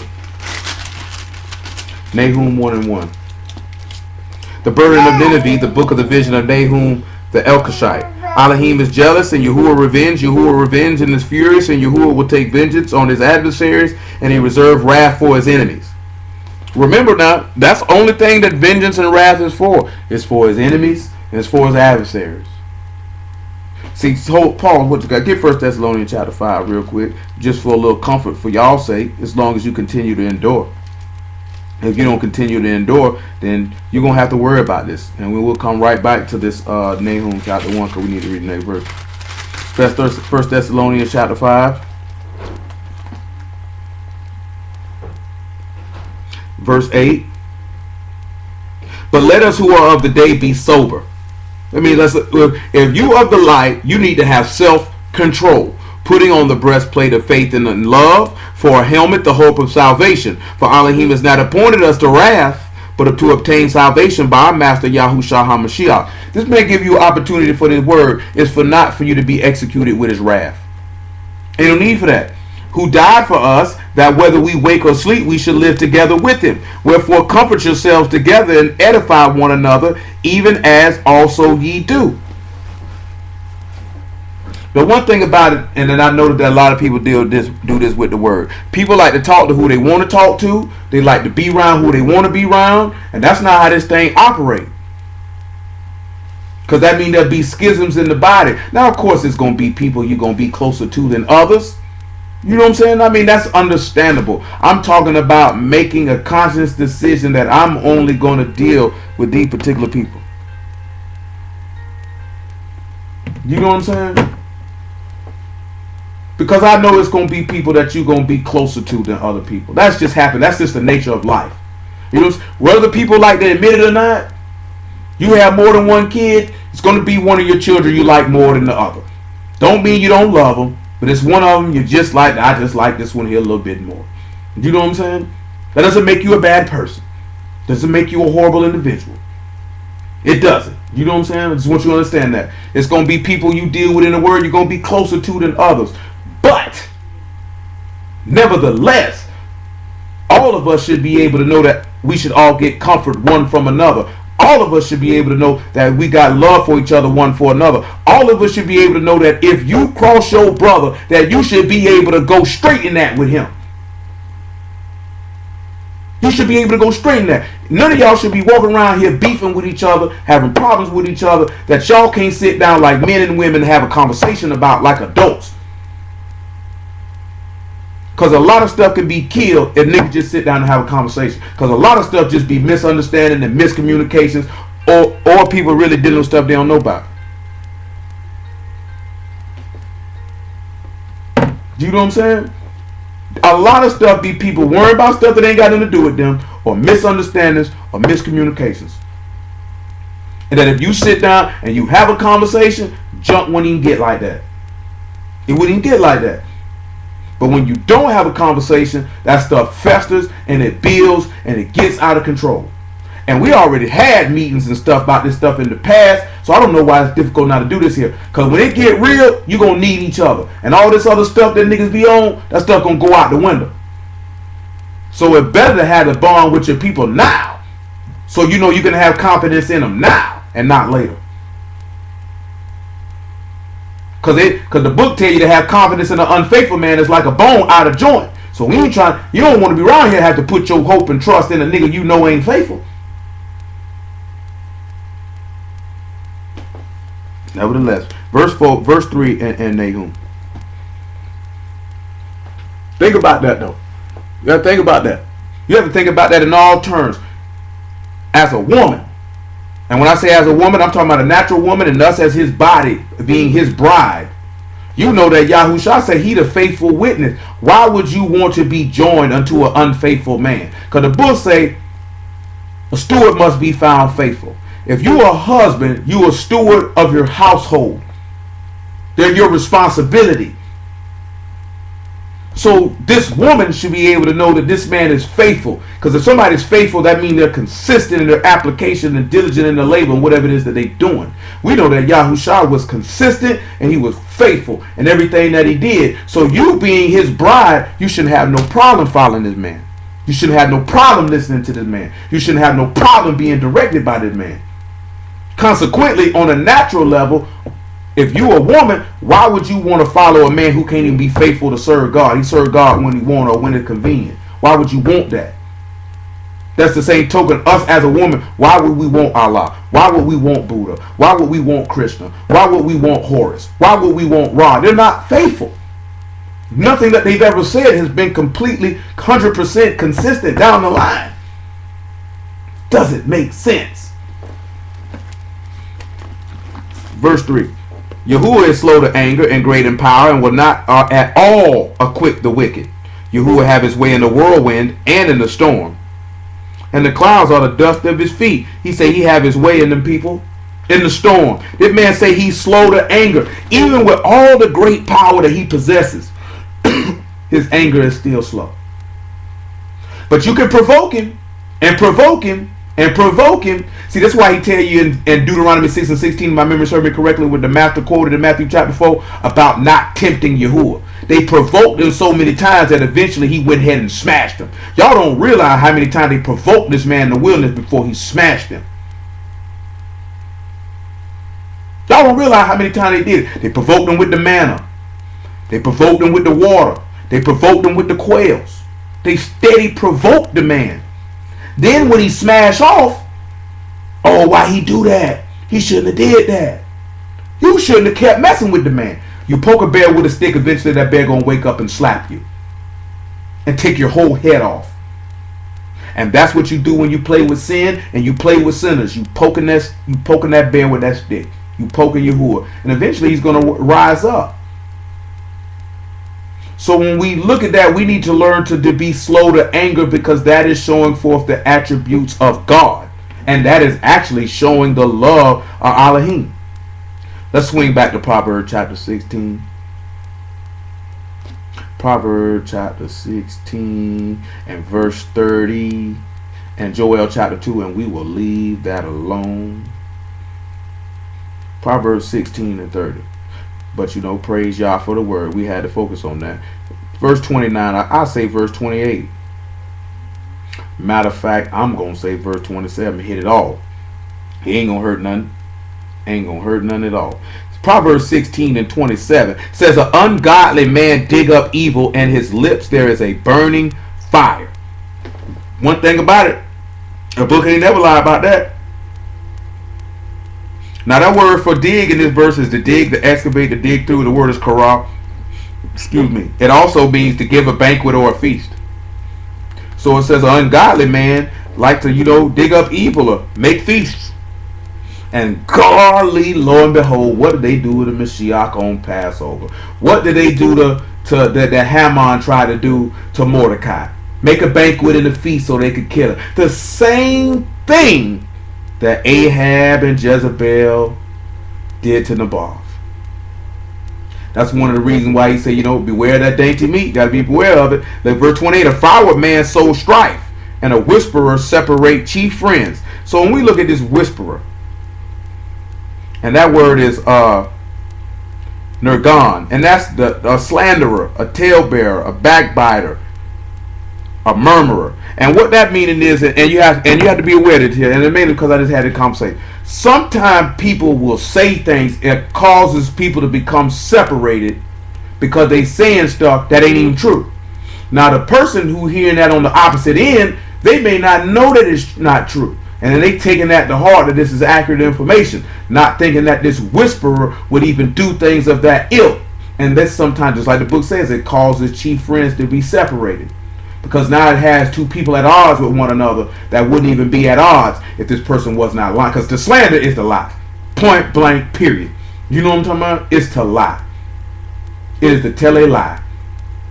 And a lot of times, if you pay attention, a lot of people like to tell lies to cause people to be separated because they have a chief aim. And what does that take us back to?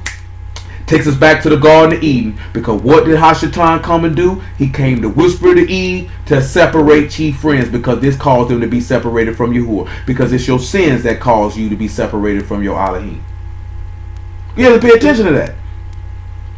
Always pay attention to a nigga that come tell you something about what another person may have said or done to the person they saying that to.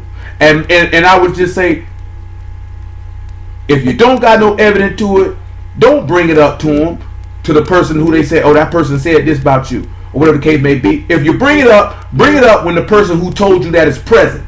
The reason why I say this here, because I had a situation this one time when I was in jail. I probably told you this before, but this happened to me for real. This is a real story. I was in the county, nigga I was a roommate with. So I think he waiting on his people to send him some money by common. So I wasn't studying none of that. But another nigga went and told him that I said his people wasn't gonna send him nothing, because he stepped to me about that. I'm like, nigga, what? I say, go get the nigga who told you that, and I tell him he lied to his face. You know what I'm talking about? He didn't even go get the nigga, because he told me, he say, by reason of my response, he said he knew that I did not say that. You know what I'm saying? But this is an example of a nigga whispering and slandering, trying to separate friends. Now, if he just would have, and that's a lot of times, because a lot of times if somebody say you said something, your natural inclination is to ask the person, did you say it? It's understandable. A lot of the times, you might already have your mind made up that the person may have said this. So you don't even really want to hear what they got to say. But I'll tell you the best tactic, in my opinion, the best tactic to handle that is if a nigga tell you some nigga said something, be like, all right, cool. Okay, I got you. You go get the nigga who told you that when the person they said it about is present and bring it up then, and then you can be able to tell by the reaction of the two which one is lying.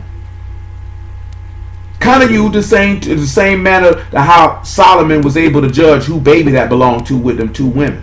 Because they were both there present, I could put you on the spot and I can tell by your reaction, I can be able to judge, yeah, that nigga right there lying and he telling the truth. Because that's what the adversary like to come and do, is he like to whisper, he like to slander, and he like to use people for that specific purpose to separate people from one another. Because it told you, right? He tell you now, the book tell you two are better than one, and a 3-4 cord cannot be broken.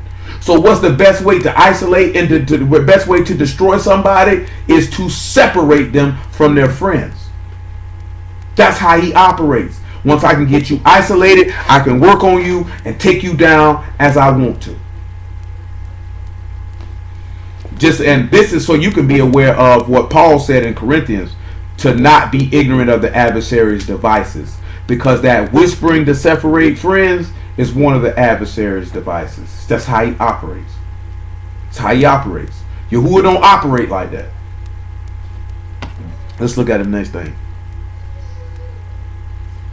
Verse 29. And a violent man entices his neighbor and lead him into a way that is not good. He that shut his eyes to devise froward things, moving his lips, he bring evil to pass. The hoary head is the crown of esteem, if it be found in the way of righteousness. Guess what? Don't be around here telling people because they got a gray head, they got a crown on their head. He says it's only a crown of esteem if they in the way of righteousness, if they in the way of Yahusha, if they in the way of Kadesh. If it ain't in the way of that nigga just got gray hair. He that is slow to anger is better than the mighty, and he that rule his ruach than he that take a city. Think about that, right? He said if you are slow to anger, you are better than a mighty man.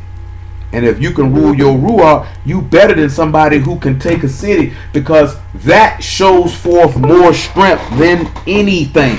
Do you know how much strength it takes to be able to control yourself when you angry? Do you know how much self-control that takes? That's the power of Elohim. That's the fruit of the ruach. If we talking about seeking this man's strength continually, like we talked about last week, then that's that sacrifice that you make to show forth the power of Elohim. No, Abby. No. You can't have that. That's not for Abby. Joel chapter. Matter of fact, we'll just end it with that. Come on back to 2 Chronicles 34. Well, I'm sorry, 1 Corinthians 13. Come back here, Abby. Come back here, Abby. I ain't get off the point of what we came to 1 Corinthians 13, but we did take a little detour. But Yahuwah willing, it was beneficial. We're in verse 5. Doth not behave itself unseemly, seek not her own. So also, if you have the love of Elohim, you are not selfish. Remember, the master said, I did not come to be ministered unto, I came to minister. I did not come to be served, I came to serve. You cannot say you have the love of Elohim in perfection and be a selfish person. Cannot. It is not easily provoked. It thinks no evil. Rejoice not in iniquity, but rejoice in the truth. Bear all things, believe all things, hope all things, endure all things. Love never fail. But whether there be prophecies, they shall fail. Whether there be tongues, they shall cease. Whether there be knowledge, it shall vanish away. For we know in part, and we prophesy in part. But when that which is perfect is come, then that which is in part shall be done away. When I was a child, I spake as a child. I understood as a child. I thought as a child. But when I became a man, I put away childish things. That's what we came there for, because that's what we seen Josiah doing. He was a child, and he thought as a child. But at the age of 16, he began to seek Yahuwah. And at the age of 20, he began to put away the idols, because now he became a man, and he began to put away these childish things, because we already seen that these idols cannot see, and they cannot hear. They're the things of children, the things of immaturity. So when you look at it, you be seeking to become a full age in the word, because you got to understand something, right? You're a baby. 1 Peter chapter 2. Let's look at 1 Peter chapter 2.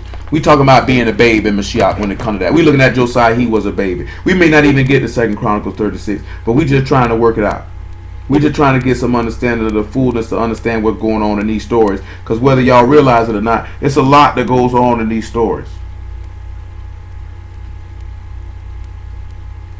There's a lot that goes on in these stories.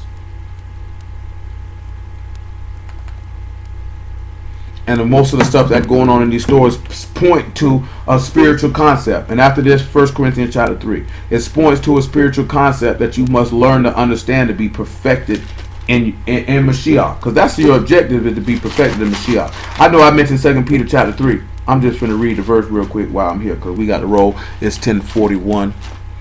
Praise y'all for the word, nevertheless. But I was referencing verse 9, where he say, the master is not slack concerning his promise, as some men count slackness, but is long suffering to us ward, not willing that any should perish, but that all should come to repentance. I would say of the things that we looked at, probably the most difficult thing for most people is the long suffering and the being slow to wrath. Because it's a level of self-control that has to be exhibited in both. Well, with the self-control, and then it's a level of mercy that has to be exhibited with long suffering. Even and self-control too. And that's learning to get control of your spirit, something that you probably, in a lot of areas, you didn't learn to rein in and control for a long period of time. And nevertheless, 1 Peter chapter 2, verse 1. Wherefore, laying aside all malice and all guile and hypocrisies and envyings and all evil speakings, as newborn babes, desire the sincere milk of the word, that you may grow thereby, if so be ye have tasted that the master is gracious. So when you come into the word, you come in and you're a babe. And just like a little baby, little babies, they sleep a lot. They sleep a lot for one reason and one reason alone. And because that's how they grow. I tell you that if you lift weights, they tell you to sleep for 7 to 8 hours, because that's when the human growth hormone is released. And that's how you actually grow and get bigger. You actually gain muscle while you sleep. You don't gain muscle by lifting weights, so to speak, or necessarily even eating. They all play a role, but the muscle is built while you sleep, so you can grow thereby. So that you take it in this word so you can be able to grow. That baby takes that milk, but after a while the baby no longer latches on to the mother's breast. He no longer sucks at her paps anymore, and he moves on past that. And now they begin to eat solid food and strong meat, like Hebrews tells us about. So we need to be turning around to looking at, we need to be growing thereby, because there has to come a point where you become mature and you're no longer a child. It's not acceptable to see 25-year-old male still on his mother's breast. You'll think something's wrong with him, and her for that matter. You know what I'm saying? So there comes a point in time where you in the word, how you still on milk. That means you're not growing. Why are you not growing? You have to ask yourself that question. Because no one can stunt nor hinder your development. Only you can stunt and hinder your development. You're the only person who can do that. Nobody else can do that. And you got to pay attention to that. Anything in life, you have to take personal accountability and responsibility for yourself. Why am I not at the position that I want to be in? What am I not doing? Instead of blaming somebody else. That's just a tactic of an immature mind. It's somebody else's fault I'm not where I'm supposed to be. It's not my fault. I'm not growing spiritually. It's his fault I'm not growing spiritually. No, it's not. Because when it comes to the word, you're only around that person for the set amount of time where that word is being delivered. The word has been delivered. Are you doing what we read in Jeremiah 23? Are you marking it? Are you perceiving it? Are you hearing it? Are you standing in his counsel? Because if you don't, when you depart away, then guess what's going to happen? You're not going to grow, because you're not growing, because you're not putting, when you're faced with an uncomfortable situation that will force you to have to grow and force you to have to adapt and change your behavior, you usually run from it, because you don't want to do it, because you don't really want to grow. You don't really want to grow. If you want to grow, you're going to have to be forced to be made uncomfortable. And everybody don't want to be uncomfortable. 1 Corinthians chapter 3.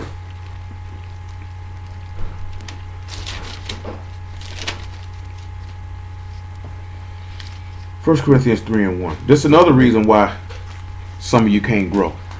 Or we got to deal with milk. And a lot of people get thrown off because when they run across what we got going on, we're not necessarily dealing with milk, and it overwhelms them. And I can see how that can overwhelm them. But it also comes to the point of is that the gospel has to be preached. And you can't just sit back and because it's not like we doing it like in the ancient times and the word is being taught for 12 hours, 16 hours, though some congregations amongst our people do it. They start like 11 o'clock in the morning and go till Shabbat ends. And they ain't just kicking it, talking, flapping their gums like straight word whole time. Do you know what I'm saying? Now that's some labor for you behind. And all of y'all may not have the wherewithal to be able to endure that. But it's a lot of our people, that's what they do. And you can look in the book of Nehemiah and see that. You can look in the book of Acts with Paul when he was long preaching when Cuz fell off the roof. 1 Corinthians chapter 3 verse 1. And I, brethren, could not speak unto you as unto spiritual, but as unto carnal, even as unto babes in Mashiach. I have fed you with milk and not with meat, for hitherto you were not able to bear it. Neither yet now are you able, for you are yet carnal. For where there is among you envying, which we seen that love don't envy, so that's carnal, and strife and divisions, are you not carnal and walk as men? See, that's the part. When we look at strife, and it said, it mentioned that about strife in Proverbs, we have to turn to the sit back and say that we walking as Elohim and not walking as men. Not walking as carnal men, but walking like God is, was, and shall be. When we do that, we'll be alright. But see, you want to go from being on milk to being on meat. Because when you are meat, that means you are full age. And you can see that with Josiah. He went from being a babe to being a man. So you want to go from being a child to putting childish things away. You put childish things away by growing and becoming full age. And because you've been using the word, you can discern between good and evil, which is what Josiah did. 2 Chronicles 34 in return.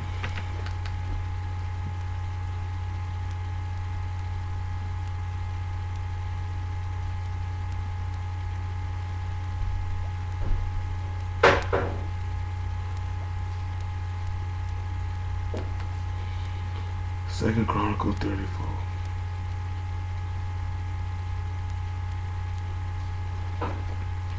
And we in verse 4.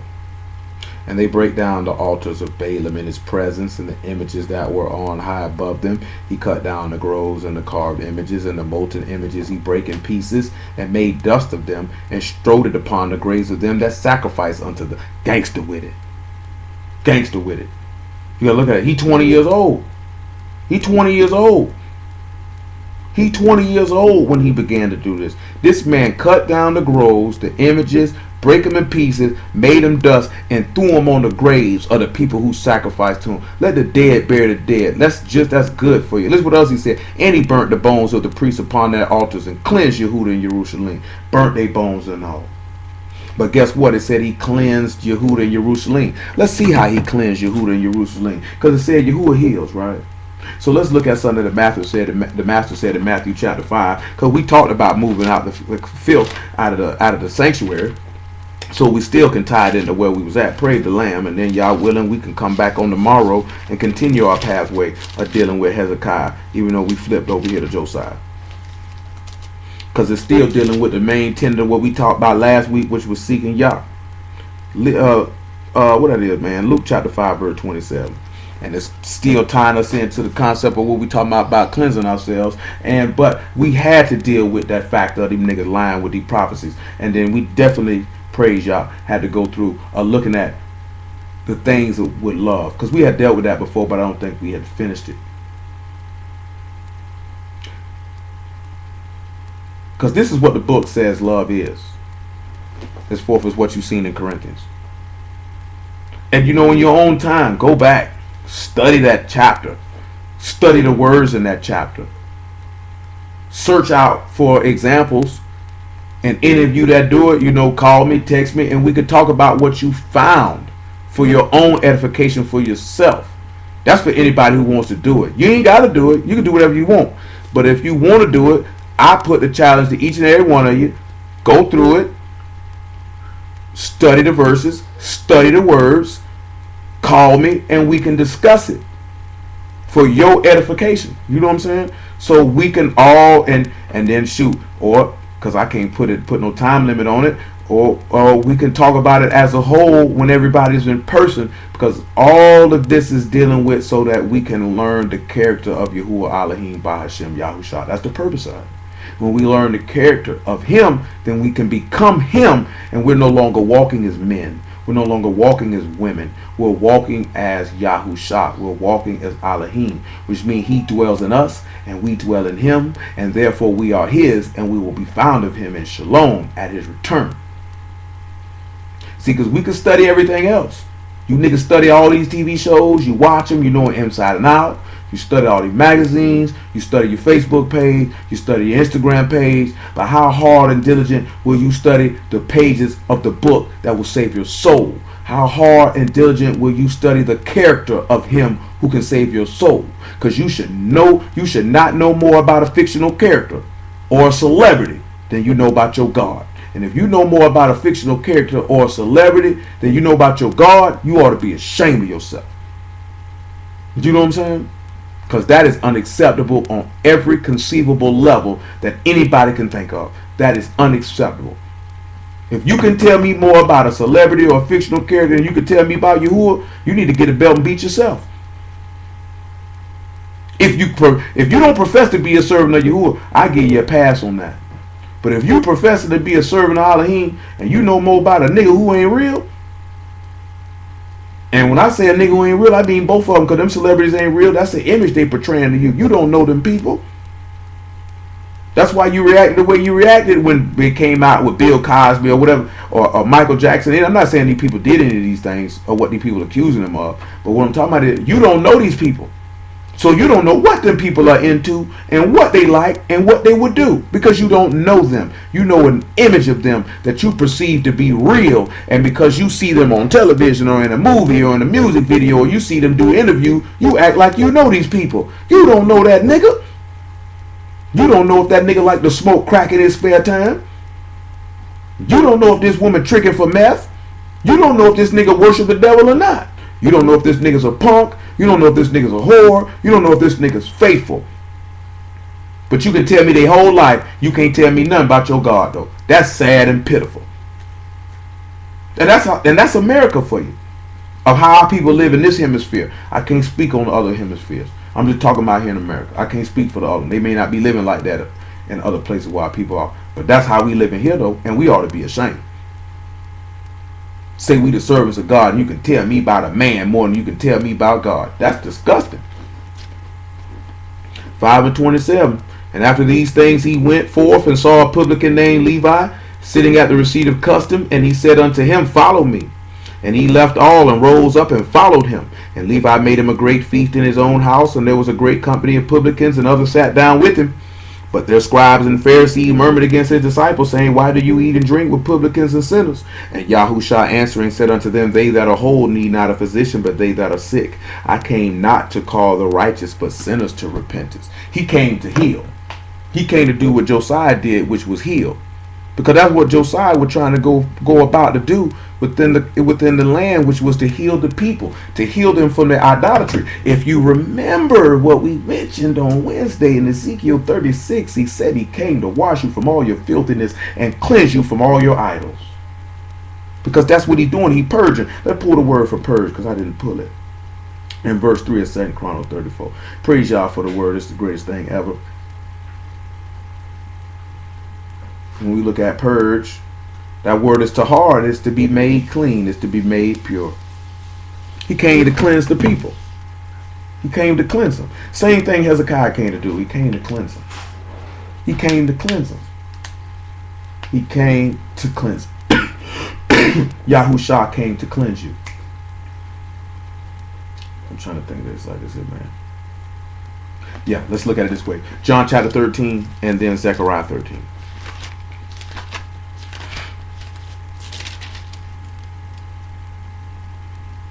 John chapter 13 and verse 4. Ah, yeah, praise God for the word, man. You brought a beautiful thing. We're praying everybody getting some level of understanding of what we're looking at.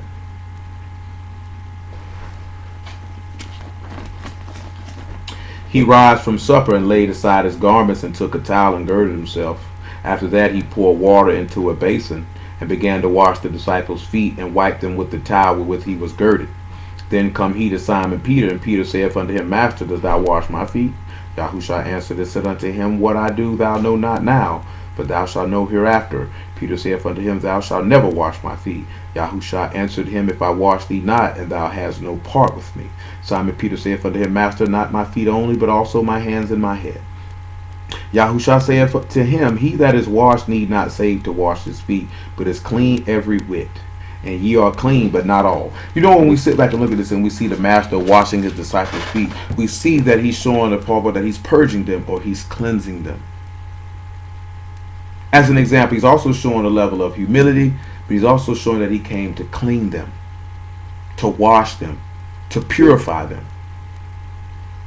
Of which he came to show that he came to do that for us all, which was to wash us in his own blood, to cleanse us from our sins. Nevertheless, Zechariah chapter 13 verse 1.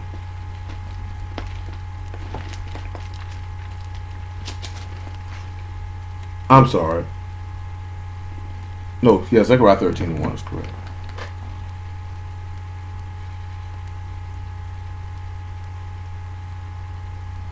Zechariah 13 and 1.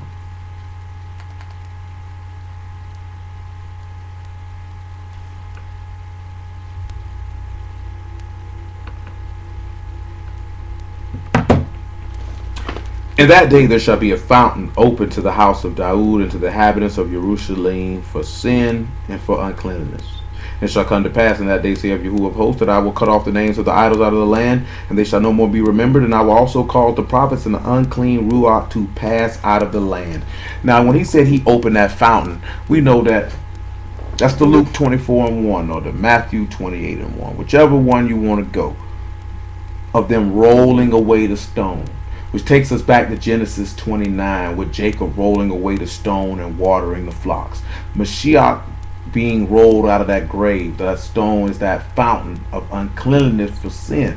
Because we needed to be washed. We needed to be purified. We needed to be purged. And this man came through because he sought Yah. And you can sit back and look at it. The same thing with the master. At 12 years old, he was a child. But when he became a man, he put away childish. Because age 30, he began to go preach the word. To go cleanse the people. The maturity level, of course, according to the law, priests take off at 30 and things of that nature. So, but like I said, when we get to dealing with the law, verse by verse, book by book, you'll see these things.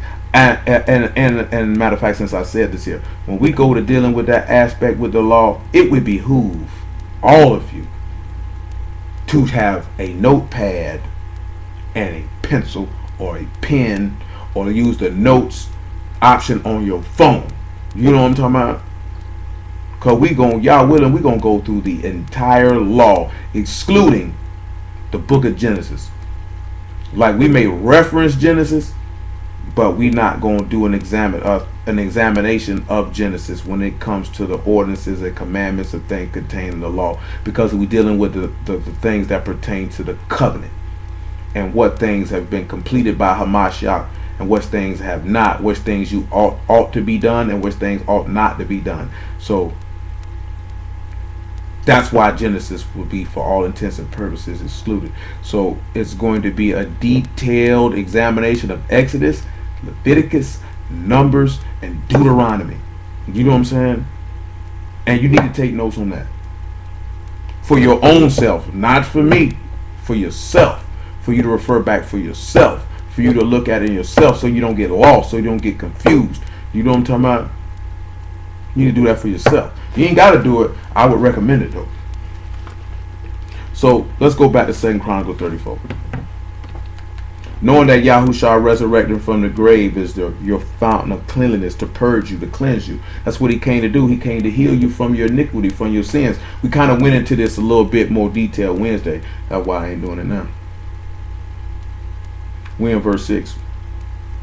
As so did he in the cities of Manasseh and Ephraim and Simeon, even unto Naphtali with their mattocks round about. Josiah went so hard to do it as he even went into the northern kingdom with it. And when it says with a mattocks, that is Kareb, and that's a sword. So when it said that he went in there with their mattocks round about, he went in there with swords, cutting them idols down. Just mortify yourself, cut that stuff off. Now let's look at verse 7. And when he had broken down the altars and the groves and beaten the graven images in the powder and cut down all the idols throughout all the land of Yasharal, he returned to Jerusalem. Now in the 18th year of his reign, when he had purged the land and the house, means he cleansed the house of Yahuwah. He sent Shaphan, the son of Azaliah, and Messiah, the governor of the city, and Yoha, the son of Johaz, the recorder, to repair the house of Yahuwah his Elohim. And when they came to Hilkiah the high priest, they delivered the money that was brought into the house of Elohim, which the Levites that kept the doors had gathered of the hand of Manasseh and Ephraim, and all the remnant of Yasharal, and of all Yehudah and Benjamin. And they returned to Jerusalem, and they put it in the hand of the workmen. Shoot, I'm going to go ahead and no. He put it into the hands of the workmen that wrought in the house of Yahuwah to repair and amend the house. Even to the artificers and the builders gave they it to buy hewn stone and timber for couplings, and to the floors of the house which the malice of Yehudah had destroyed. Now we'll start with that one there, because that's taking us into a whole nother matter, which we're going to tie into something else. We kind of had already started that already, and we're going to leave that alone. Matter of fact, for what we're dealing with, we better just start right there when it comes to Josiah. So the main tenets of what we hit this evening was this. Number one, you need to understand what things are a prophecy, when they occur, what time they're supposed to occur, or if they already have occurred. Then we were looking at what is love according to Elohim, specifically focusing on being slow to anger. And then lastly, maturing in the word. And again, finishing up the fact of cleansing yourself. And it's most stuff that we just going to tag team Josiah and Hezekiah, so that we can be stronger and that we can be better as individuals. But hallelujah for Yahushua in the word. We will stop it right there.